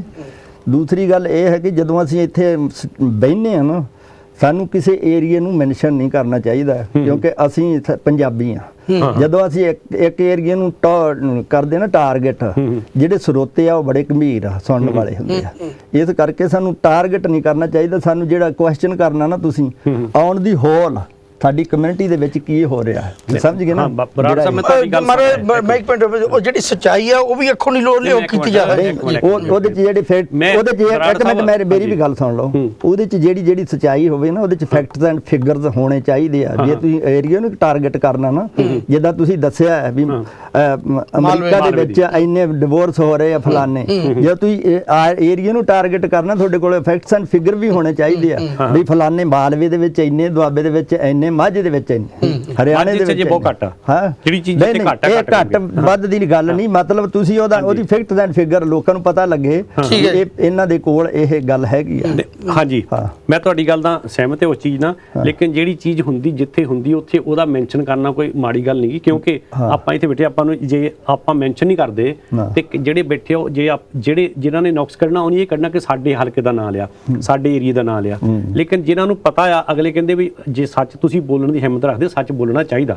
ਸੱਚ ਸਭਨਾਂ ਦਾ। ਮੈਂ ਇਸ ਗੱਲ ਨਾਲ ਬਿਲਕੁਲ ਸਹਿਮਤ ਹਾਂ ਮੈਂ, ਪਰ ਜਿਹੜੀ ਗੱਲ ਤੁਹਾਨੂੰ ਕਹੀ ਆ ਵੀ ਉਹਦੇ ਫੈਕਟਸ ਐਂਡ ਫਿਗਰ ਹੋਣੇ ਚਾਹੀਦੇ। ਭਲਵਾਨ ਜੀ, ਜੇ ਆਪਾਂ ਗੱਲ ਕੀਤੀ ਕਿ ਨਸ਼ਾ ਕਿਤੇ ਕਾਰਨ ਬਣਦਾ, ਆਪਾਂ ਗੱਲ ਕੀਤੀ ਕਿ ਜਿਹੜੀਆਂ ਪਰਿਵਾਰਾਂ ਦੇ ਵਿੱਚ ਅੱਗੇ ਪਹਿਲਾਂ ਇਕੱਠੇ ਪਰਿਵਾਰ ਰਹਿੰਦੇ ਸੀ, ਹੁਣ ਛੋਟੇ ਛੋਟੇ ਹੁੰਦੇ ਦੋ ਮੈਂਬਰਾਂ ਦੇ ਪਰਿਵਾਰਾਂ ਤੇ ਆ ਗਈ ਗੱਲ, ਉਹ ਵੀ ਇੱਕ ਕਾਰਨ ਬਣਦਾ, ਕਿਉਂਕਿ ਜਦੋਂ ਗੁੱਸੇ ਆਉਂਦੇ ਇੱਕ ਦੂਜੇ ਨਾਲ ਸੌਰੀ ਕਹਿ ਕੇ ਚਲੇ ਜਾਂਦੇ ਘਰੋਂ ਘਰੀ ਆਪੋ ਆਪਣੇ ਪਾਸੇ ਨੂੰ ਹੈ। ਲੇਕਿਨ ਅੱਗੇ ਪਰਿਵਾਰ ਵੱਡੇ ਹੁੰਦੇ ਸੀ, ਜੇ ਇੱਕ ਪਰਿਵਾਰ ਦੇ ਵਿੱਚ ਕੋਈ ਤੀਵੀਂ ਆਦਮੀ ਗੁੱਸੇ ਵੀ ਹੋ ਗਏ, ਕਿਸੇ ਦਰਾਣੀ ਨੇ ਕਹਿ ਦੇਣਾ ਚੱਲ ਛੱਡ ਇੱਦਾਂ ਹੁੰਦੀ, ਕਿਸੇ ਜਠਾਣੀ ਨੇ ਕਹਿਣਾ, ਦਾਦੀ ਨੇ ਕਹਿ ਦੇਣਾ, ਜਾਂ ਕਿਸੇ ਹੋਰ ਨੇ ਕਹਿਣਾ। ਲੇਕਿਨ ਕੀ ਕਿਤੇ ਨਾ ਕਿਤੇ ਜਿਹੜਾ ਪੈਸਾ ਲੋਕਾਂ ਕੋਲ ਜ਼ਿਆਦਾ ਆ ਗਿਆ, ਉਹ ਵੀ ਇਸ ਪਾਸੇ ਦਾ ਕਾਰਨ ਬਣਦਾ ਕਿ ਨਹੀਂ? ਦੇਖੋ ਰਾਮੇਵਾਲ ਸਾਹਿਬ, ਪੈਸਾ ਆਉਣਾ ਕੋਈ ਮਾੜੀ ਚੀਜ਼ ਨਹੀਂ। ਹਾਂ, ਜਦੋਂ ਤੁਸੀਂ ਦੁਨੀਆ ਦੇ ਉੱਤੇ ਕੋਈ ਕਾਰਜ ਕਰਨੇ ਆ, ਉਹ ਪੈਸੇ ਤੋਂ ਬਿਨਾਂ ਨਹੀਂ ਹੁੰਦੇ। ਬਿਲਕੁਲ ਬਿਲਕੁਲ। ਆਪਾਂ ਵਿਆਹ ਦੀ ਗੱਲ ਕਰਦੇ, ਵਿਆਹ ਨਹੀਂ ਪੈਸੇ ਤੋਂ ਬਿਨਾਂ ਕਾਰਜ ਕੁਝ ਕਰ ਸਕਦੇ। ਹਾਂਜੀ, ਕੁਛ ਵੀ ਨਹੀਂ ਪੈਸੇ ਤੋਂ ਬਿਨਾਂ ਹੁੰਦਾ, ਨਹੀਂ ਹੁੰਦਾ ਨਾ। ਸ਼ੌਪਾਂ ਨੂੰ ਜਾਣਾ ਤਾਂ ਵੀ ਤੁਸੀਂ ਲਗਾ ਸਕਦੇ ਹੋ। ਪੈਸਾ ਆਉਣਾ ਕੋਈ ਮਾੜੀ ਚੀਜ਼ ਨਹੀਂ। ਜਿਹੜੀ ਪੈਸੇ ਦੀ ਵਰਤੋਂ ਕਰਨੀ ਆ, ਉਹ ਤੁਹਾਡੇ ਤੇ ਡਿਪੈਂਡ ਹੈ, ਤੁਸੀਂ ਕਿਸ ਤਰੀਕੇ ਨਾਲ, ਕਿਸ ਮਾਈਂਡ ਨਾਲ ਕਰਦੇ। ਬਿਲਕੁਲ ਬਿਲਕੁਲ। ਕਿਉਂਕਿ ਪੈਸਾ ਇਹ ਮਹਾਰਾਜ ਸੱਚੇ ਪਾਤਸ਼ਾਹ ਧੰਨ ਧੰਨ ਸਾਹਿਬ ਸ੍ਰੀ ਗੁਰੂ ਗ੍ਰੰਥ ਸਾਹਿਬ ਸੱਚੇ ਪਾਤਸ਼ਾਹ ਕਹਿੰਦੇ, ਪਾਪਾਂ ਬਾਝੋਂ ਨਾ ਹੋਵੇ ਇਕੱਠੀ, ਮੋਇਆ ਸਾਥ ਨਾ ਜਾਏ। ਬਿਲਕੁਲ।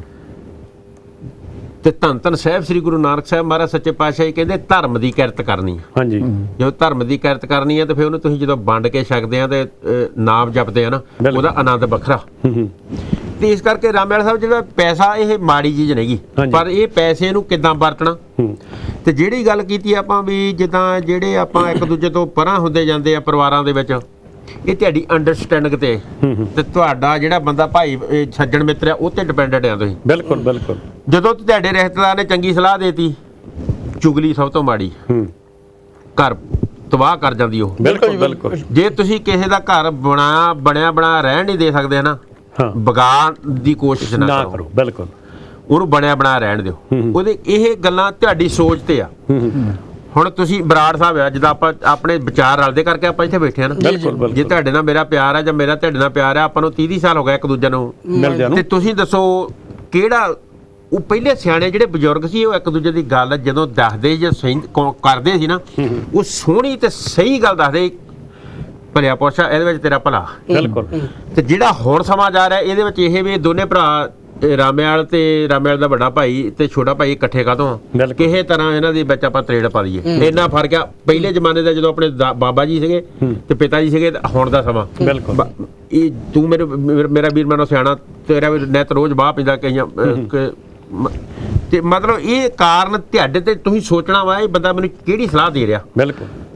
ਫਿਰ ਤੁਸੀਂ ਆਪਣੇ ਪਰਿਵਾਰ ਦੇ ਵਿੱਚ ਮਤਲਬ ਜਦੋਂ ਹੈ ਨਾ, ਇਹ ਤੁਸੀਂ ਆਪਣੇ ਘਰ ਚਲਾਉਣੇ ਆ, ਕਈ ਗੱਲਾਂ ਤੁਹਾਨੂੰ ਅਣਗੌਰ ਕਰਨੀਆਂ ਪੈਂਦੀਆਂ। ਬਿਲਕੁਲ।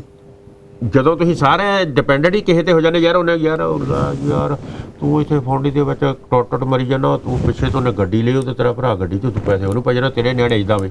ਇਹ ਬਚਣਾ ਤੁਹਾਡੇ ਤੇ ਡਿਪੈਂਡ ਆ। ਇਹ ਭਲਵਾਨ ਜੀ ਚੁਗਲੀ ਅਗਲਾ ਉਦੋਂ ਹੀ ਕਰੂਗਾ ਜਦੋਂ ਮੋਹਰੇ ਬੰਦਾ ਸੁਣੂਗਾ।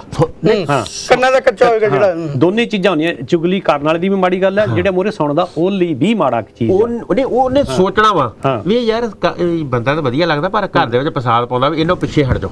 ਪਰ ਜਿਹੜੀ ਨਿੰਦਾ ਚੁਗਲੀ ਤਾਂ ਕੰਨਾਂ ਪਾੜ ਦਿੰਦੀ ਆ। ਹਾਂਜੀ ਤੇ ਕੰਨਾਂ ਦਾ ਫੇਰ ਵੀ ਗਲਤੀਆਂ ਦਾ ਪੁਤਲਾ ਇਨਸਾਨ ਹੈ ਵਿਚਾਰਾ ਇਹ, ਕਿਉਂਕਿ ਜਿੱਦਾਂ ਕੋਈ ਵੀ ਮਾੜੀ ਚੀਜ਼ ਜਦੋਂ ਤੈਨੂੰ ਸਲਾਹ ਦਿੰਦਾ ਬੰਦਾ ਛੇਤੀ ਮੰਨ ਲੈਂਦਾ ਹੈ। ਤੇ ਇਹ ਜਿਹੜੇ ਜਿੱਦਾਂ ਹਨਾ ਸਿਆਣੇ ਪੁਰਸ਼ ਹੁੰਦੇ ਆ ਉਹ ਹਮੇਸ਼ਾ ਦੇਖ ਲਓ, ਜਿੱਦਾਂ ਹੁਣ ਆਪਾਂ ਆਵਾਂ, ਹਾਂਜੀ ਆਪਾਂ ਬਰਾੜ ਸਾਹਿਬ ਆਪਣੇ ਤੋਂ ਉਮਰ ਚ ਵੱਡੇ ਆ ਸਾਰੇ, ਬਿਲਕੁਲ ਬਿਲਕੁਲ, ਤਾਂ ਆਪਾਂ ਕਾਹਤੋਂ ਨਾਲ ਲੈਂਦਾ। ਅਗਲੇ ਸੰਦੂਕ ਚ ਪਾ ਕੇ ਲੈ ਗਏ ਜੀ, ਆਪਾਂ ਫੇਰ ਵੀ ਗੱਡੀ ਚ ਲਿਆਂਦਾ। ਸਿਆਣੇ ਬੰਦੇ ਦੇ ਜਿਹੜਾ ਹੁੰਦਾ ਨਾ, ਐਵੇਂ ਨਹੀਂ ਇਹ ਗੱਲਾਂ ਕਹੀਆਂ ਵੀ ਜਿਹੜਾ ਸਿਆਣਾ ਬੰਦਾ ਜ਼ਰੂਰੀ ਉਹਦੀ ਸਿਆਣੇ ਦੀ ਸਲਾਹ ਲੈ ਲੈਣੀ ਚਾਹੀਦੀ, ਮੰਨ ਲੈਣੀ ਵੀ ਚਾਹੀਦੀ ਆ। ਬਿਲਕੁਲ ਇਸ ਕਰਕੇ ਕਿਉਂਕਿ ਉਹਦੇ ਨਾਲ ਬੀਤ ਚੁੱਕੀਆਂ ਹੁੰਦੀਆਂ। ਤੇ ਜਿਹੜਾ ਬੰਦਾ ਸਿਆਣਾ ਹੁੰਦਾ ਉਹ ਨਹੀਂ ਚਾਹੁੰਦਾ ਹੁੰਦਾ ਵੀ ਮੇਰੇ ਨਿਆਣੇ ਰੌਣ ਜਾਂ ਇਹ ਵਿਚਾਰੇ ਕਿਸੇ ਨਾਲ ਈਰਖਾ ਕਰਨ ਜਾਂ ਕਿਸੇ ਦੇ ਨਾਲ ਇਹ ਫਰਕ ਕਰਨ। ਇਸ ਕਰਕੇ ਹੈ ਨਾ, ਜੇ ਆਪਾਂ ਚੰਗਾ ਨਹੀਂ ਕਰ ਸਕਦੇ ਰਾਮੇਲ ਸਾਹਿਬ, ਤੇ ਕਿਸੇ ਦਾ ਰੱਬ ਮਾੜਾ ਨਾ ਕਰੇ। ਮਹਾਰਾਜ ਸੱਚੇ ਪਾਤਸ਼ਾਹ ਧੰਨ ਧੰਨ ਸਾਹਿਬ ਗੁਰੂ ਰਾਮਦਾਸ ਸੱਚੇ ਪਾਤਸ਼ਾਹ, ਆਪਾਂ ਤੇ ਇਹ ਮਹਾਰਾਜ ਸੱਚੇ ਪਾਤਸ਼ਾਹ ਮੋਰੇ ਅਰਦਾਸ ਕਰ ਸਕਦੇ ਹਾਂ ਸੱਚਾ ਪਾਤਸ਼ਾਹ ਜਿੰਨੀਆਂ ਵੀ ਫੈਮਲੀਆਂ ਸਾਰੀਆਂ ਸੁਖੀ ਰਹਿਣ ਤੇ ਸਾਰੀਆਂ। ਦੇਖੋ ਨਾਨਕ ਨਾਮ ਚੜ੍ਹਦੀ ਕਲਾ ਤੇਰੇ ਭਾਣੇ ਸਰਬੱਤ ਦਾ ਭਲਾ। ਇਹਦੇ ਵਿੱਚ ਚਲੋ ਇੱਥੇ ਰਾਮੇਲ ਸਾਹਿਬ ਗੱਲ ਇਦਾਂ ਨਾ, ਤੇ ਜਦੋਂ ਹੁਣ ਪਿੱਛੇ ਤੂੰ ਹਿਸਾਬ ਲਾ ਲਾ ਵੀ ਜਿੱਦਾਂ ਇੱਕ ਦਲਾਨ ਹੁੰਦਾ ਸੀ। ਹਾਂਜੀ ਚਲੋ ਕੋਈ ਪਰਿਵਾਰ ਅਮੀਰ ਹੋਣਗੇ, ਕੋਈ ਹੋਊਗਾ ਸਮਾਂ, ਜਿੱਦਾਂ ਤੂੰ ਆਪਣੇ ਪਿੰਡ ਦੇ ਵਿੱਚ ਚਲ ਜਾ, ਮੈਂ ਚਲ ਜਾ, ਆਪਾਂ ਚਾਰੇ ਭਾਈ ਆ ਪਿੰਡਾਂ ਦੇ ਵਿੱਚ, ਆਪਣੇ ਜ਼ਿਲ੍ਹੇ ਚਲ ਜੀ। ਸਾਡੇ ਪਿੰਡ ਮੇਰੀ ਸੁਰਤ ਦੇ ਵਿੱਚ ਇੱਕ ਟਰੈਕਟਰ ਸੀ। ਅੱਛਾ ਜੀ। ਵੱਧ ਤੋਂ ਵੱਧ ਕੋਈ ਸਾਈਕਲ ਹੁੰਦਾ ਹੈ, ਕੋਈ ਨਹੀਂ ਹੁੰਦਾ ਹੈ। ਤੁਸੀਂ ਚੱਲ ਜਾਓ ਆਪਣੇ ਪਿੰਡਾਂ ਵਿੱਚ ਝਾਤੀ ਮਾਰਨੀ, ਪਰਿਵਾਰ ਦੇ ਵਿੱਚ ਕੀ ਹੈ ਜਾਂ ਇੱਕ ਗੱਡੀ ਜਾਂ ਕੁਛ ਵੀ ਆ। ਉਹਦਾ ਕਾਰਨ ਇਹ ਸੀਗਾ ਜਿਹੜੇ ਆਪਣੇ ਬਾਬੇ ਸੀਗੇ ਉਹਨਾਂ ਦੀ ਮਿਹਰ। ਤੈਨੂੰ ਇਹ ਸਵੇਰੇ ਤਕਾਲਾ ਸਲਾਹ ਹੁੰਦੀ ਸੀ, ਕਾਕਾ ਪੁੱਤ ਕਿਸੇ ਨੇ ਵਿਗਾੜਨੀ ਨਹੀਂ, ਹਰੇਕ ਨਾਲ ਬਣਾ ਕੇ ਰੱਖਣੀ ਆ, ਕਿਉਂਕਿ ਤੈਨੂੰ ਗੱਡੇ ਦੀ ਲੋੜ ਪੈ ਸਕਦੀ ਆ, ਤੈਨੂੰ ਸੁਹਾਗੇ ਦੀ ਲੋੜ ਪੈ ਸਕਦੀ ਆ। ਉਹ ਲੋਕੀ ਏਦਾਂ ਇੱਕ ਦੂਜੇ ਦਾ ਸਤਿਕਾਰ ਕਰਦੇ ਸੀ ਦਿਲੋਂ। ਹਾਂਜੀ ਜਿੱਦਾਂ ਹੁਣ ਆ ਫਾਰਮੈਲਿਟੀ ਆ ਬਈ ਜਿੱਦਾਂ ਜੇ ਮੈਨੂੰ ਲੋੜ ਹੈ ਮੈਂ ਤੈਨੂੰ ਬੁਲਾਣਾ, ਨਹੀਂ ਤਾਂ ਮੈਂ ਕੋਲ ਯਾਰ ਨਾਲ ਗੱਡੀ ਚਲਾਉਂਦਾ, ਬੱਸ ਚਲਾਉਂਦਾ, ਚਲਾਈ ਜਾਵੇ, ਮੈਨੂੰ ਮੈਂ ਕੀ ਤੋਂ ਕਰਾਉਣਾ। ਇੱਥੇ ਆ ਕੇ ਆਪਾਂ ਮਾਰ ਖਾ ਗਏ। ਮੇਨ ਚੀਜ਼ ਇੱਥੇ ਹੋ ਗਈ ਆ। ਜਦੋਂ ਤੁਸੀਂ ਸੱਚੇ ਦਿਲੋਂ ਮਹਾਰਾਜ ਸੱਚੇ ਪਾਤਸ਼ਾਹ ਦੀ ਕਿਰਪਾ ਨਾਲ ਕਿਸੇ ਦਾ ਪਿਆਰ ਕਰਦੇ ਆ, ਕਿਸੇ ਦਾ ਸਤਿਕਾਰ ਕਰਦੇ ਆ, ਹਰੇਕ ਜਿਹੜੀ ਗੱਲ ਆ ਉਹਨੂੰ ਮਨੋਂ ਕਰਦੇ ਆ, ਕੋਈ ਤੁਹਾਡੇ ਮਨ ਦੇ ਵਿੱਚ ਬਰਫਲੇ ਹੋਣੇਗਾ, ਉਹ ਕਦੀ ਵੀ ਉਹ ਨੁਕਸਾਨ ਦੇ ਨਹੀਂ। ਉਹ ਸਦਾ ਹੀ ਗੱਲ ਉਹ ਜਿਹੜੀ ਸਹੀ ਤੇ ਸੱਚੀ ਤੇ ਉਹ ਬਿਲਕੁਲ ਤੁਹਾਡਾ ਉਹ ਪੂਰਾ ਸਾਥ ਦੇਵੇਗੀ। ਹਾਂਜੀ ਬਰਾੜ ਸਾਹਿਬ ਇੱਕ ਗੱਲ ਹੋਰ, ਕੀ ਅੱਗੇ ਜਦੋਂ ਪਹਿਲਾਂ ਪੁਰਾਣੇ ਸਮੇਂ ਸੀਗੇ ਉਦੋਂ ਹੁੰਦਾ ਸੀਗਾ ਕਿ ਆਪਾਂ ਜਦੋਂ ਕੋਈ ਦਿਨ ਸਦਾਉਣਾ, ਚਾਹੇ ਖੁਸ਼ੀ ਦਾ ਹੋਵੇ ਚਾਹੇ ਗਮੀ ਦਾ ਹੋਵੇ, ਚਾਹੇ ਚਲੋ ਕਿਉਂਕਿ ਜਿਹੜਾ ਦੁਨੀਆ 'ਚ ਆਇਆ ਉਹਨੇ ਜਾਣਾ ਵੀ ਹੈਗਾ। ਜਦੋਂ ਕਿਸੇ ਦਾ ਕੋਈ ਚਲੇ ਵੀ ਜਾਂਦਾ ਸੀਗਾ ਤੇ ਉਹ ਦੂਰ ਦੂਰ ਦੇ ਰਿਸ਼ਤੇਦਾਰਾਂ ਨੇ ਆਪਣੇ ਜੀ ਫਲਾਣੇ ਉਹ ਦਾਦੀ ਆਪਣੀ ਦੇ ਗਾਂ ਮਾਮੇ ਦਾ ਪੁੱਤ ਦਾ ਭੂਆ ਦਾ ਗਾਂ ਕੋਲ ਲੱਗਦਾ, ਉੱਥੇ ਤੱਕ ਵੀ ਸੁਨੇਹਾ ਭੇਜਦੇ ਸੀਗੇ ਕਿ ਸਾਡੇ ਘਰ ਆ ਹੈਪਨ। ਲੇਕਿਨ ਅੱਜ ਚਾਹੇ ਖੁਸ਼ੀ ਦਾ ਹੋਵੇ ਚਾਹੇ ਗਮੀ ਦਾ ਹੋਵੇ, ਆਪਾਂ ਦੋ ਰਿਸ਼ਤੇਦਾਰੀਆਂ ਤੋਂ ਛੱਡ ਕੇ ਉਦੋਂ ਗਾਂ ਤੀਜੀ ਰਿਸ਼ਤੇਦਾਰੀ ਭੁੱਲਦੇ ਜਾ ਰਹੇ ਹਾਂ। ਕੀ ਇਹ ਵੀ ਇੱਕ ਕਾਰਨ ਬਣਦਾ ਕਿ ਨਹੀਂ? ਬਿਲਕੁਲ ਤੁਹਾਡੀ ਗੱਲ ਸਹੀ ਆ। ਦੇਖੋ ਜੀ ਜਦੋਂ ਤੁਸੀਂ ਪਿੰਡਾਂ 'ਚ ਜਾਂਦੇ ਹੋ ਨਾ, ਪਹਿਲੀਆਂ ਦੇ ਵਿੱਚ ਇਹ ਹੁੰਦਾ ਸੀ ਕਿ ਕਿਸੇ ਦਾ ਪਰਿਵਾਰਾਂ ਦੇ ਵਿੱਚ ਜਾਂ ਪਿੰਡ ਦੇ ਵਿੱਚ ਮੇਰਾ ਤੇ ਭਲਵਾਨ ਦਾ ਰੌਲਾ ਹੈ। ਜਦੋਂ ਵਿਆਹ ਸ਼ਾਦੀ ਹੁੰਦੀ ਸੀ ਜਾਂ ਮਰਨਾ ਪਰਨਾ ਹੁੰਦਾ ਸੀ ਤਾਂ ਉਦੋਂ ਅਸੀਂ ਸਾਰੇ ਗੁੱਸੇ ਗਿੱਲੇ ਮਿਟਾ ਕੇ ਕਹਿੰਦੇ ਹੁੰਦੇ ਸੀ ਵੀ ਸਾਡੇ ਘਰੇ ਵਿਆਹ ਹੈ, ਤੂੰ ਆਉਣਾ ਹੈ। ਬਿਲਕੁਲ ਸਾਡੇ ਘਰੇ ਖਾਣਾ ਪੂਰਾ ਹੋ ਗਿਆ, ਤੁਸੀਂ ਆਉਣਾ ਹੈ, ਹਨਾ। ਜਾ ਕੇ ਘਰੇ ਮਿਹਨਤ ਤਰਲਾ ਕਰਕੇ ਸੱਦਦੇ ਸੀ ਤੇ ਜਿਹੜਾ ਭਾਈਚਾਰਕ ਸਾਂਝ ਉਹਨੂੰ ਕਾਇਮ ਰੱਖਦੇ ਸੀ। ਬਿਲਕੁਲ। ਲੇਕਿਨ ਅੱਜ ਕੱਲ ਇਹ ਹੈਗੀ ਆ ਵੀ ਇੱਕ ਬੰਦੇ ਨੇ ਗੁਨਾਹ ਕਰ ਲਿਆ ਤੇ ਦੂਸਰਾ ਉਹਦੀ ਗੱਲ ਸੁਣਨ ਨੂੰ ਤਿਆਰ ਨਹੀਂ, ਮੁੜ ਕੇ ਉਮਰ ਭਰ ਦੀਆਂ ਗੰਢਾਂ ਬੰਨ੍ਹ ਲੈਂਦੇ ਆ। ਬਿਲਕੁਲ। ਮੈਂ ਤੁਹਾਨੂੰ ਹੁਣ ਆਪਣਾ ਪਰਸਨਲ ਐਕਸਪੀਰੀਅੰਸ ਦੱਸਦਾ। ਸਾਡੀ ਇੱਕ ਦੋ ਘਰਾਂ ਨਾਲ ਪਿਛਲੇ 25 ਸਾਲ ਤੋਂ ਆੜੀ ਟੂਟ ਹੋਈ ਸੀ, ਮੈਂ ਪੰਜਾਬੀ 'ਚ ਕਹਿ ਦਿਆਂ, ਹਨਾ, ਜਾਣੀ ਲੱਗਦੀ ਸੀ। ਆਹੋ। ਮੈਂ ਗਿਆ ਜਦੋਂ ਮੇਰੀ ਮਾਤਾ ਪੂਰੀ ਹੋਈ 2 ਸਾਲ ਪਹਿਲਾਂ। ਹਾਂਜੀ। ਮੇਰਾ ਭਾਈ ਕਹਿੰਦਾ ਜਿਹਨੂੰ ਤੂੰ ਕਾਰਡ ਦੇਣੇ ਦੇ ਦੇ, ਤੇ ਮੈਂ 10 ਕਾਰਡ ਉਹਨੂੰ ਲੈ ਲਏ। ਜਿੰਨਾ ਬੰਦਿਆਂ ਨਾਲ ਉਹਦਾ ਗੁੱਸਾ ਸੀ ਮੈਂ ਉਹਨਾਂ ਸਾਰਿਆਂ ਦੇ ਕਾਰਡ ਦੇ ਕੇ ਆਇਆ। ਹਾਂਜੀ। ਔਰ ਸਾਰਿਆਂ ਦੇ ਵਿੱਚੋਂ ਇੱਕ ਘਰ ਨਹੀਂ ਆ, ਬਾਕੀ ਸਾਰੇ 10 ਘਰਾਂ ਚੋਂ ਬਾਕੀ 9 ਆਏ। ਔਰ ਜਿਹੜਾ ਬੰਦਾ ਬੋਲ ਰਿਹਾ ਸੀ ਉਹਨੇ ਇੱਕ ਗੱਲ ਮੇਰਾ ਨਾਂ ਲੈ ਕੇ ਕਹੀ ਕਿ ਇਸ ਬੰਦੇ ਨੇ ਜਿਹੜਾ ਪੁਰਾਤਨ ਰਵਾਇਤ ਨੂੰ ਦੁਹਰਾ ਦਿੱਤਾ ਇੰਗਲੈਂਡ ਦੀ ਧਰਤੀ ਤੋਂ ਆ ਕੇ। ਬਿਲਕੁਲ। ਮਤਲਬ ਇਹ ਜਿਹੜੀ ਸਾਡੀ ਸਾਂਝ ਆ ਨਾ, ਇਹਨੂੰ ਇਹ ਤੁਹਾਡੇ ਤੇ ਡਿਪੈਂਡ ਕਰਦੀ ਆ ਵੀ ਤੁਸੀਂ ਆਪਣੀ ਸਾਂਝ ਨੂੰ ਬਣਾਈ ਰੱਖਣਾ, ਰਿਸ਼ਤੇਦਾਰੀਆਂ ਨੂੰ ਜੋੜੀ ਰੱਖਣਾ ਜਾਂ ਨਹੀਂ, ਹੈ ਨਾ। ਦੂਸਰੀ ਮੈਂ ਆਪਣੀ ਐਗਜ਼ਾਮਪਲ ਲੈਣਾ ਕਿ ਮੈਂ ਜਦੋਂ ਜਾਣਾ ਹੈ ਇੱਕ ਉਹਨਾਂ ਕਿ ਥੋੜਾ ਚਿਰ ਪਿੰਡ ਰਹਿਣਾ, ਥੋੜਾ ਚਿਰ ਨਾਨਕੇ ਰਹਿਣਾ, ਥੋੜਾ ਚਿਰ ਮੁੰਡੇ ਦੇ ਨਾਨਕੇ ਵੀ ਰਹਿਣਾ। ਅੱਛਾ, ਮਤਲਬ ਸਾਰਿਆਂ ਨਾਲ ਰਿਸ਼ਤੇਦਾਰਾਂ ਨਾਲ ਮੇਲ ਗੇਲ ਬਣਾਈ ਰੱਖੀ ਦਾ ਹਨ। ਔਰ ਇਹ ਇੱਕ ਸਾਂਝ ਆ, ਜੇ ਤੁਸੀਂ ਇਹਨੂੰ ਬਣਾਈ ਰੱਖੋਗੇ। ਬਰਾੜ ਸਾਹਿਬ ਮੈਂ ਸਾਂਝ ਦੀ ਗੱਲ ਦੱਸਦਾ ਤੁਹਾਨੂੰ। ਇਹ ਵੀ ਮੈਨੇ ਇੰਡੀਆ ਜਾ ਕੇ, ਚਲੋ ਐਤਕੀ ਸਾਡੇ ਕੋਲ ਸਮਾਂ ਉੱਦਾਂ ਸੀਗਾ ਕਿ ਅਸੀਂ ਥੋੜੇ ਬਿਜੀ ਜ਼ਿਆਦਾ ਸੀਗੇ, ਲੇਕਿਨ ਅਸੀਂ ਆਪਣੇ ਨਾਨਕੀ ਤਾਂ ਮੈਂ ਜਾਂਦਾ ਹੀ ਜਾਂਦਾ, ਭਾਵੇਂ 5 ਮਿੰਟ ਦਰਾਂ ਕੋਲ ਦੀ ਉਹਨਾਂ ਲੰਘ ਕੇ ਚਾਹ ਪੀ ਕੇ ਤੁਰ ਪਵਾਂ। ਅਸੀਂ ਆਪਣੇ ਪਾਪਾ ਜੀ ਦੇ ਨਾਨਕੀ ਵੀ ਜਾਂਦੇ, ਠੀਕ ਆ। ਅਸੀਂ ਆਪਣੇ ਬਾਬਾ ਜੀ ਦੇ ਨਾਨਕੀ ਵੀ ਜਾਂਦੇ ਹਜੇ। ਹਾਂ ਨਹੀਂ, ਠੀਕ ਆ, ਹਨਾ, ਵਧੀਆ ਵਧੀਆ। ਸਾਡੇ ਬਾਬਾ ਜੀ ਨਾਨਕੇ ਉਦੋਂ ਵਾਲਿਆ, ਸਾਡੇ ਪਾਪਾ ਜੀ ਦੇ ਨਾਨਕੇ ਮੱਲ ਵਾਲਾ। ਸੋ ਅਸੀਂ ਉਹਨਾਂ ਨੂੰ ਵੀ ਮਿਲਦੇ ਆ ਜਦੋਂ, ਚਲੋ ਇੱਕ ਤਾਂ ਹੁੰਦਾ ਦਿਨ ਸੌ ਤੇ ਮਿਲਣਾ, ਇੱਕ ਹੁੰਦਾ ਸਧਾਰਨ ਵੀ ਚਲੋ ਤੁਸੀਂ ਬਾਹਰੋਂ ਗਏ ਆ ਤੇ ਅਸੀਂ ਲੰਘ ਜਾਣਾ, ਕੋਈ ਉਹਨਾਂ ਦੇ ਦਿਨ ਸੌ ਦੋਵੇ, ਉਹਨਾਂ ਨੇ ਸਾਨੂੰ ਇੱਥੇ ਤੱਕ ਫੋਨ ਕਰਦੇ ਆ, ਅਸੀਂ ਕਿਰਪਾ। ਪਰ ਅੱਜ ਕੱਲ ਬੜਾ ਸਾਹਿਬ ਜਿਹੜਾ ਸਭ ਤੋਂ ਵੱਡੀ ਇੱਕ ਤਰੇੜ ਪੈ ਰਹੀ ਆ ਅੱਜ ਜਿਹੜੀ ਜਨਰੇਸ਼ਨ ਆ, ਉਹ ਜਿਹੜੀ ਇੱਕ ਆਪਣਾ ਜਿਹੜੀ ਰਿਸ਼ਤੇ ਸੀਗੇ, ਰਿਸ਼ਤੇ ਜੇ ਮਾਂ ਪੁੱਤ ਦਾ ਰਿਸ਼ਤਾ, ਤਾਏ ਚਾਚੇ ਤਾਈ ਭਤੀਜੀ ਦਾ ਰਿਸ਼ਤਾ, ਤਾਏ ਭਤੀਜੇ ਦਾ ਰਿਸ਼ਤਾ, ਜਾਂ ਦਿਓਰ ਭਾਬੀ ਦਾ ਰਿਸ਼ਤਾ, ਜਾਂ ਦਰਾਣੀ ਜਠਾਣੀ ਦਾ ਰਿਸ਼ਤਾ, ਅੱਜ ਕੱਲ ਇਹਨਾਂ ਰਿਸ਼ਤਿਆਂ ਨੂੰ ਵੀ ਤੋੜ ਮਰੋੜ ਕੇ ਲੋਕਾਂ 'ਚ ਪੇਸ਼ ਕੀਤਾ ਜਾ ਰਿਹਾ। ਕੀ ਇਹ ਵੀ ਇੱਕ ਕਾਰਨ ਬਣਦੇ? ਦੇਖੋ ਜੀ, ਕਾਰਨ ਤਾਂ ਡੈਫੀਨੇਟ ਇਹ ਬਣ ਰਹੇ। ਦੇਖੋ, ਜਦੋਂ ਆਪਾਂ ਰਿਸ਼ਤਿਆਂ ਦੀ ਗੱਲ ਕਰਦੇ ਆ, ਜਦੋਂ ਕਿਸੇ ਨੂੰ ਦੱਸਣਾ ਕਿ ਚਾਚੀ ਲੱਗਦੀ ਹੈ, ਮਾਮੀ ਲੱਗਦੀ ਹੈ, ਭੂਆ ਹੈ, ਫੁੱਫੜ ਆ, ਤੇ ਰਿਸ਼ਤਾ ਦਾ ਪਤਾ ਹੀ ਨਹੀਂ ਲੱਗਣਾ, ਹਾਂਜੀ, ਸਰੀਕਾ ਹੀ ਰਹਿ ਜਾਂਦਾ। ਅੱਛਾ, ਹੁਣ ਦੇਖੋ ਕਜ਼ਨ, ਮਤਲਬ ਜਿਹੜੇ ਅੱਗੇ ਚਾਚੇ ਤਾਇਆਂ ਦੇ ਪੁੱਤ ਸੀ, ਮਾਮੇ ਭੂਆ ਦੇ ਪੁੱਤ ਸੀਗੇ, ਉਹਨਾਂ ਨੂੰ ਭਰਾ ਗਿਣਿਆ ਜਾਂਦਾ, ਭਰਾ ਦਾ ਦਰਜਾ ਪੂਰਾ ਦਿੱਤਾ ਜਾਂਦਾ। ਅੱਜ ਕੱਲ ਉਹਨਾਂ ਨੇ ਇੱਕੋ ਲਫ਼ਜ਼ ਫੜੇ ਜੀ, ਇੱਕ ਕਜ਼ਨ ਬ੍ਰਦਰ ਹੈ ਜੀ, ਹਨਾ, ਯਾਨੀ ਜੇ ਉਹਨੂੰ ਪੰਜਾਬੀ 'ਚ ਗੱਲ ਕਰਾਂ, ਉਹਨੇ ਕਹਿਣਾ ਇਹ ਸਾਡਾ ਸਰੀਕਾ ਹੈ ਜੀ, ਅਸੀਂ ਬਹੁਤਾ ਇਹਨਾਂ ਨਾਲ ਮਿਲ ਵਰਤਣਾ ਨਹੀਂ ਹੈਗਾ। ਬਿਲਕੁਲ ਬਿਲਕੁਲ। ਅੱਛਾ, ਦੂਸਰੀ ਜਿਹੜੀ ਚੀਜ਼ ਹੈ ਨਾ ਕਿ ਪਰਿਵਾਰਾਂ ਦੇ ਵਿੱਚ ਇਹ ਟੁੱਟਣ ਦਾ ਕਾਰਨ ਤਾਂ ਹੈਗਾ ਆ, ਨਾਲ ਜਿਹੜਾ ਮੈਂ ਘਰਾਂ ਦੇ ਵਿੱਚ ਇਹ ਦੇਖਣ ਚਾਹੁੰਦਾ, ਕਿਤੇ ਕੁੜੀਆਂ, ਕਿਤੇ ਬੱਚੇ ਵੀ ਆ, ਮੈਂ ਕੁੜੀਆਂ ਤੇ ਨਹੀਂ ਟਾਰਗੇਟ ਕਰਦਾ, ਮੁੰਡਿਆਂ ਤੇ ਵੀ ਕਰਦਾ। ਜਦੋਂ ਤੁਸੀਂ ਇੱਕ ਦੂਸਰੇ ਤੋਂ ਝੂਠ ਬੋਲਣਾ, ਇੱਕ ਦੂਸਰੇ ਤੋਂ ਚੋਰੀ ਰੱਖਣਾ, ਇੱਕ ਦੂਸਰੇ ਤੋਂ ਚੋਰੀ ਕਰਨੀ, ਇਹ ਇੱਕ ਬਹੁਤ ਵੱਡਾ ਮਤਲਬ ਇਹ ਤਲਾਕ ਦਾ ਰੀਜ਼ਨ ਬਣਦਾ। ਹਾਂਜੀ, ਨਾਲੇ ਦੂਸਰੀ ਤੇ ਇੱਕ ਹੋਰ ਚੀਜ਼ ਹੈ ਨਾ ਜੀ, ਕਿ ਕਿਸੇ ਦੇ ਵਿੱਚ ਕਿਸੇ ਨੂੰ ਕੋਈ ਚੀਜ਼ ਐਕਸੈਪਟ ਕਰਨ ਦੀ ਤੇ ਕਿਸੇ ਦੇ ਕੋਲ ਨਹੀਂ ਮੱਦ ਆਏਗਾ, ਕਿਸੇ ਨੂੰ ਅਵੋਇਡ ਕਰਨ ਦਾ ਕਿਸੇ ਗੱਲ ਤੇ ਨਹੀਂ ਮੱਦ ਆਏਗਾ, ਹਾਂਜੀ, ਕਿਸੇ ਨੂੰ ਐਡਜਸਟ ਕਰਨ ਦਾ ਕਿਸੇ ਦੇ ਕੋਲ ਮੱਦ ਨਹੀਂ ਹੈਗਾ। ਸੋ ਮਤਲਬ ਇਹ ਚੀਜ਼ਾਂ ਮੈਂ ਆਮ ਵਿਆਹ ਤੇ ਕਹਿੰਦਾ ਹੁੰਦਾ ਕਿ ਵੀ ਆਪਾਂ ਜੇ 3 ਲਫ਼ਜ਼ ਜਿਹੜੇ ਆ ਨਾ ਜੀ, ਟਰਾਈ ਇੰਗਲਿਸ਼ ਦਾ ਲਫ਼ਜ਼ ਬਹੁਤ ਛੋਟਾ ਜਿਹਾ ਹੈ ਜੀ, 3 ਲਫ਼ਜ਼ ਆ TRY, ਕਿ ਵੀ ਟੀ ਦੇ ਉੱਪਰ ਆਪਾਂ ਜੇ ਟੋਲਰੇਸ਼ਨ ਰੱਖੀਏ, ਸਹਿਣਸ਼ੀਲਤਾ ਰੱਖੀਏ, ਹਾਂਜੀ, ਇੱਕ ਦੂਸਰੇ ਤੇ ਟਰਸਟ ਕਰੀਏ, ਤਾਂ ਸਾਡੀ ਗੱਡੀ ਜਿਹੜੀ ਹੈ ਨਾ ਬਹੁਤ ਸੌਖੀ ਚੱਲ ਜਾਏਗੀ। ਇਸੇ ਤਰ੍ਹਾਂ ਜਿਹੜਾ R ਆ, ਹਾਂਜੀ, R ਦੇ ਨਾਲ ਰਿਕੁਐਸਟ ਆ ਤੇ ਰਿਸਪੈਕਟ ਆ, ਤੇ ਰਿਸਪੈਕਟ ਤੇ ਰਿਸਪੌਂਸਿਬਿਲਿਟੀ। ਮਤਲਬ ਇਹ ਜਦੋਂ ਤੁਸੀਂ ਕਿਸੇ ਦੀ ਰਿਸਪੈਕਟ ਕਰੋਗੇ, ਕਿਸੇ ਨੂੰ ਰਿਕੁਐਸਟ ਕਰੋਗੇ, ਤੇ ਤੁਹਾਡੇ ਕੰਮ, ਤੁਹਾਡੀ ਲਾਈਫ ਦੀ ਜਿਹੜੀ ਗੱਡੀ ਆ, ਉਹ 2 ਪਹੀਆਂ ਤੇ ਬਰਾਬਰ ਚੱਲਦੀ ਜਾਏਗੀ ਜੀ, ਹਾਂਜੀ। ਜੇ ਹੁਣ ਮਤਲਬ ਆਪਾਂ ਜਿਹੜੇ ਵਾਈ ਜਦੋਂ ਤੁਹਾਡੇ 'ਚ ਆਪਾਂ ਜੇ ਈਰਖਾ ਆ ਗਈ, ਈਗੋ ਆ ਗਈ, ਆਪਣੇ ਦੇ ਇੱਕ ਦੂਸਰੇ ਦੇ ਜੈਲਸ ਆ ਗਏ, ਜਦੋਂ ਅਸੀਂ ਜੈਸ ਕਹਿਣਾ ਹੀ ਨਹੀਂ, ਹਾਂ ਜੀ ਨਾ ਜੀ ਕਹਿਣਾ ਹੀ ਨਹੀਂ ਕਿ ਬਈ ਆਪਾਂ ਕਿੱਥੇ ਐਡਜਸਟ ਕਰ ਸਕਦੇ ਆ, ਤੇ ਉਹ ਫਿਰ ਇਹ ਜਿਹੜੇ ਕਾਰਨ ਆ ਇਹ ਸਾਡੇ ਬਣ ਰਹੇ ਆ। ਸੋ ਮਤਲਬ ਮੈਂ ਤਾਂ ਇਹ ਕਹਿੰਦਾ ਹੁੰਦਾ ਕਿ ਹਮੇਸ਼ਾ ਇਹ ਟਰਾਈ ਲਫ਼ਜ਼ ਆਪਣੀ ਲਾਈਫ ਦੇ ਵਿੱਚ ਰੱਖ ਲਓ ਨਾ, ਤੇ ਆਪਣੀ ਗੱਡੀ ਜਿਹੜੀ ਆ ਜ਼ਿੰਦਗੀ ਦੀ ਬਹੁਤ ਸੌਖੀ ਸੋਹਣੀ ਲੰਘ ਸਕਦੀ ਹੈ। ਭਲਵਾਨ ਜੀ, ਮੈਂ ਬੜਾ ਸਾਨੂੰ ਵੀ ਗੱਲ ਮੈਂਸ਼ਨ ਕੀਤਾ ਸੀ, ਲੇਕਿਨ ਤੁਹਾਡੇ ਨਾਲ ਸਿੱਧਾ 1-2 ਟੋਕੀ ਫੈਸਲਾ ਕਰ ਦਿੰਦਾ ਕਿ ਜਦੋਂ ਪੁਰਾਣੇ ਪਹਿਲਾਂ ਪਰਿਵਾਰ ਹੁੰਦੇ ਸੀਗੇ, 4-4 5-5 ਭਰਾ ਹੁੰਦੇ ਸੀ, ਬਿਲਕੁਲ, ਉਹਨਾਂ 'ਚੋਂ ਕਈਆਂ ਪਰਿਵਾਰਾਂ 'ਚ ਇੱਕੋ ਹੀ ਵਿਆਹ ਹੁੰਦਾ ਸੀ, ਬਿਲਕੁਲ, ਹਨਾ, ਬਾਕੀ ਦੇ 3-4 ਕਿਉਂ ਬਰਾੜ ਸਾਹਿਬ ਵਿਚਾਰੇ ਰਹਿ ਜਾਂਦੇ ਸੀ।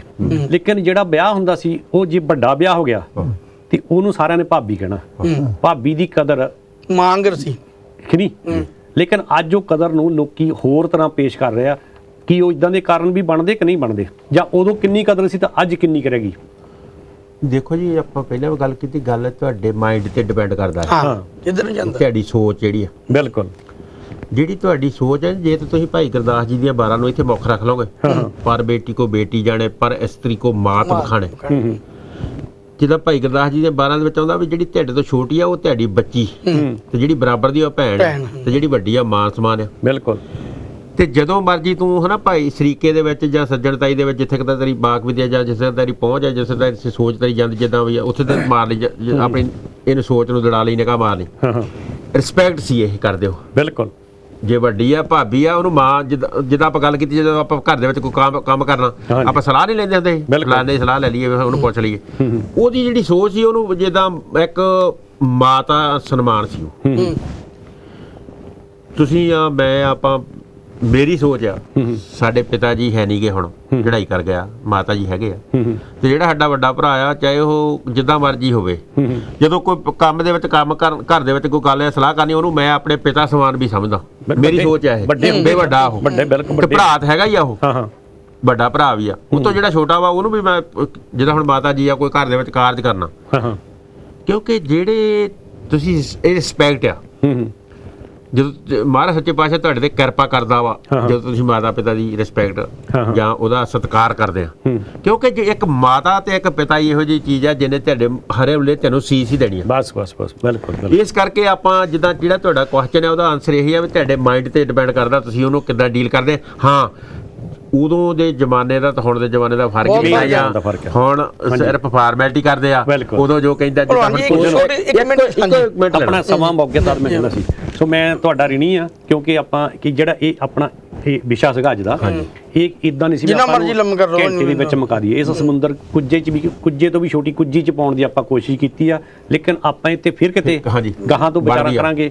ਤੁਸੀਂ ਸਾਨੂੰ ਆਪਣੇ ਘਰਾਂ 'ਚ ਬੈਠੇ ਸੁਣ ਰਹੇ ਹੋ, ਦੇਖ ਰਹੇ ਹੋ, ਅਗਰ ਤੁਹਾਡੇ ਕੋਲੋਂ ਕੋਈ ਸਾਨੂੰ ਨੇਕ ਸਲਾਹ ਮਿਲੇ ਤੇ ਅਸੀਂ ਬੜੇ ਖੁਸ਼ ਹੋਵਾਂਗੇ ਕਿ ਤੁਹਾਡੇ ਵੱਲੋਂ ਆਉਂਦੀਆਂ ਸਲਾਹਾਂ ਨੂੰ ਅਸੀਂ ਹਮੇਸ਼ਾ ਸਿਰ ਮੱਥੇ ਮੰਨਦੇ ਆ, ਆਉਣ ਵਾਲੇ ਸਮੇਂ 'ਚ ਹੀ ਮੰਨਾਂਗੇ।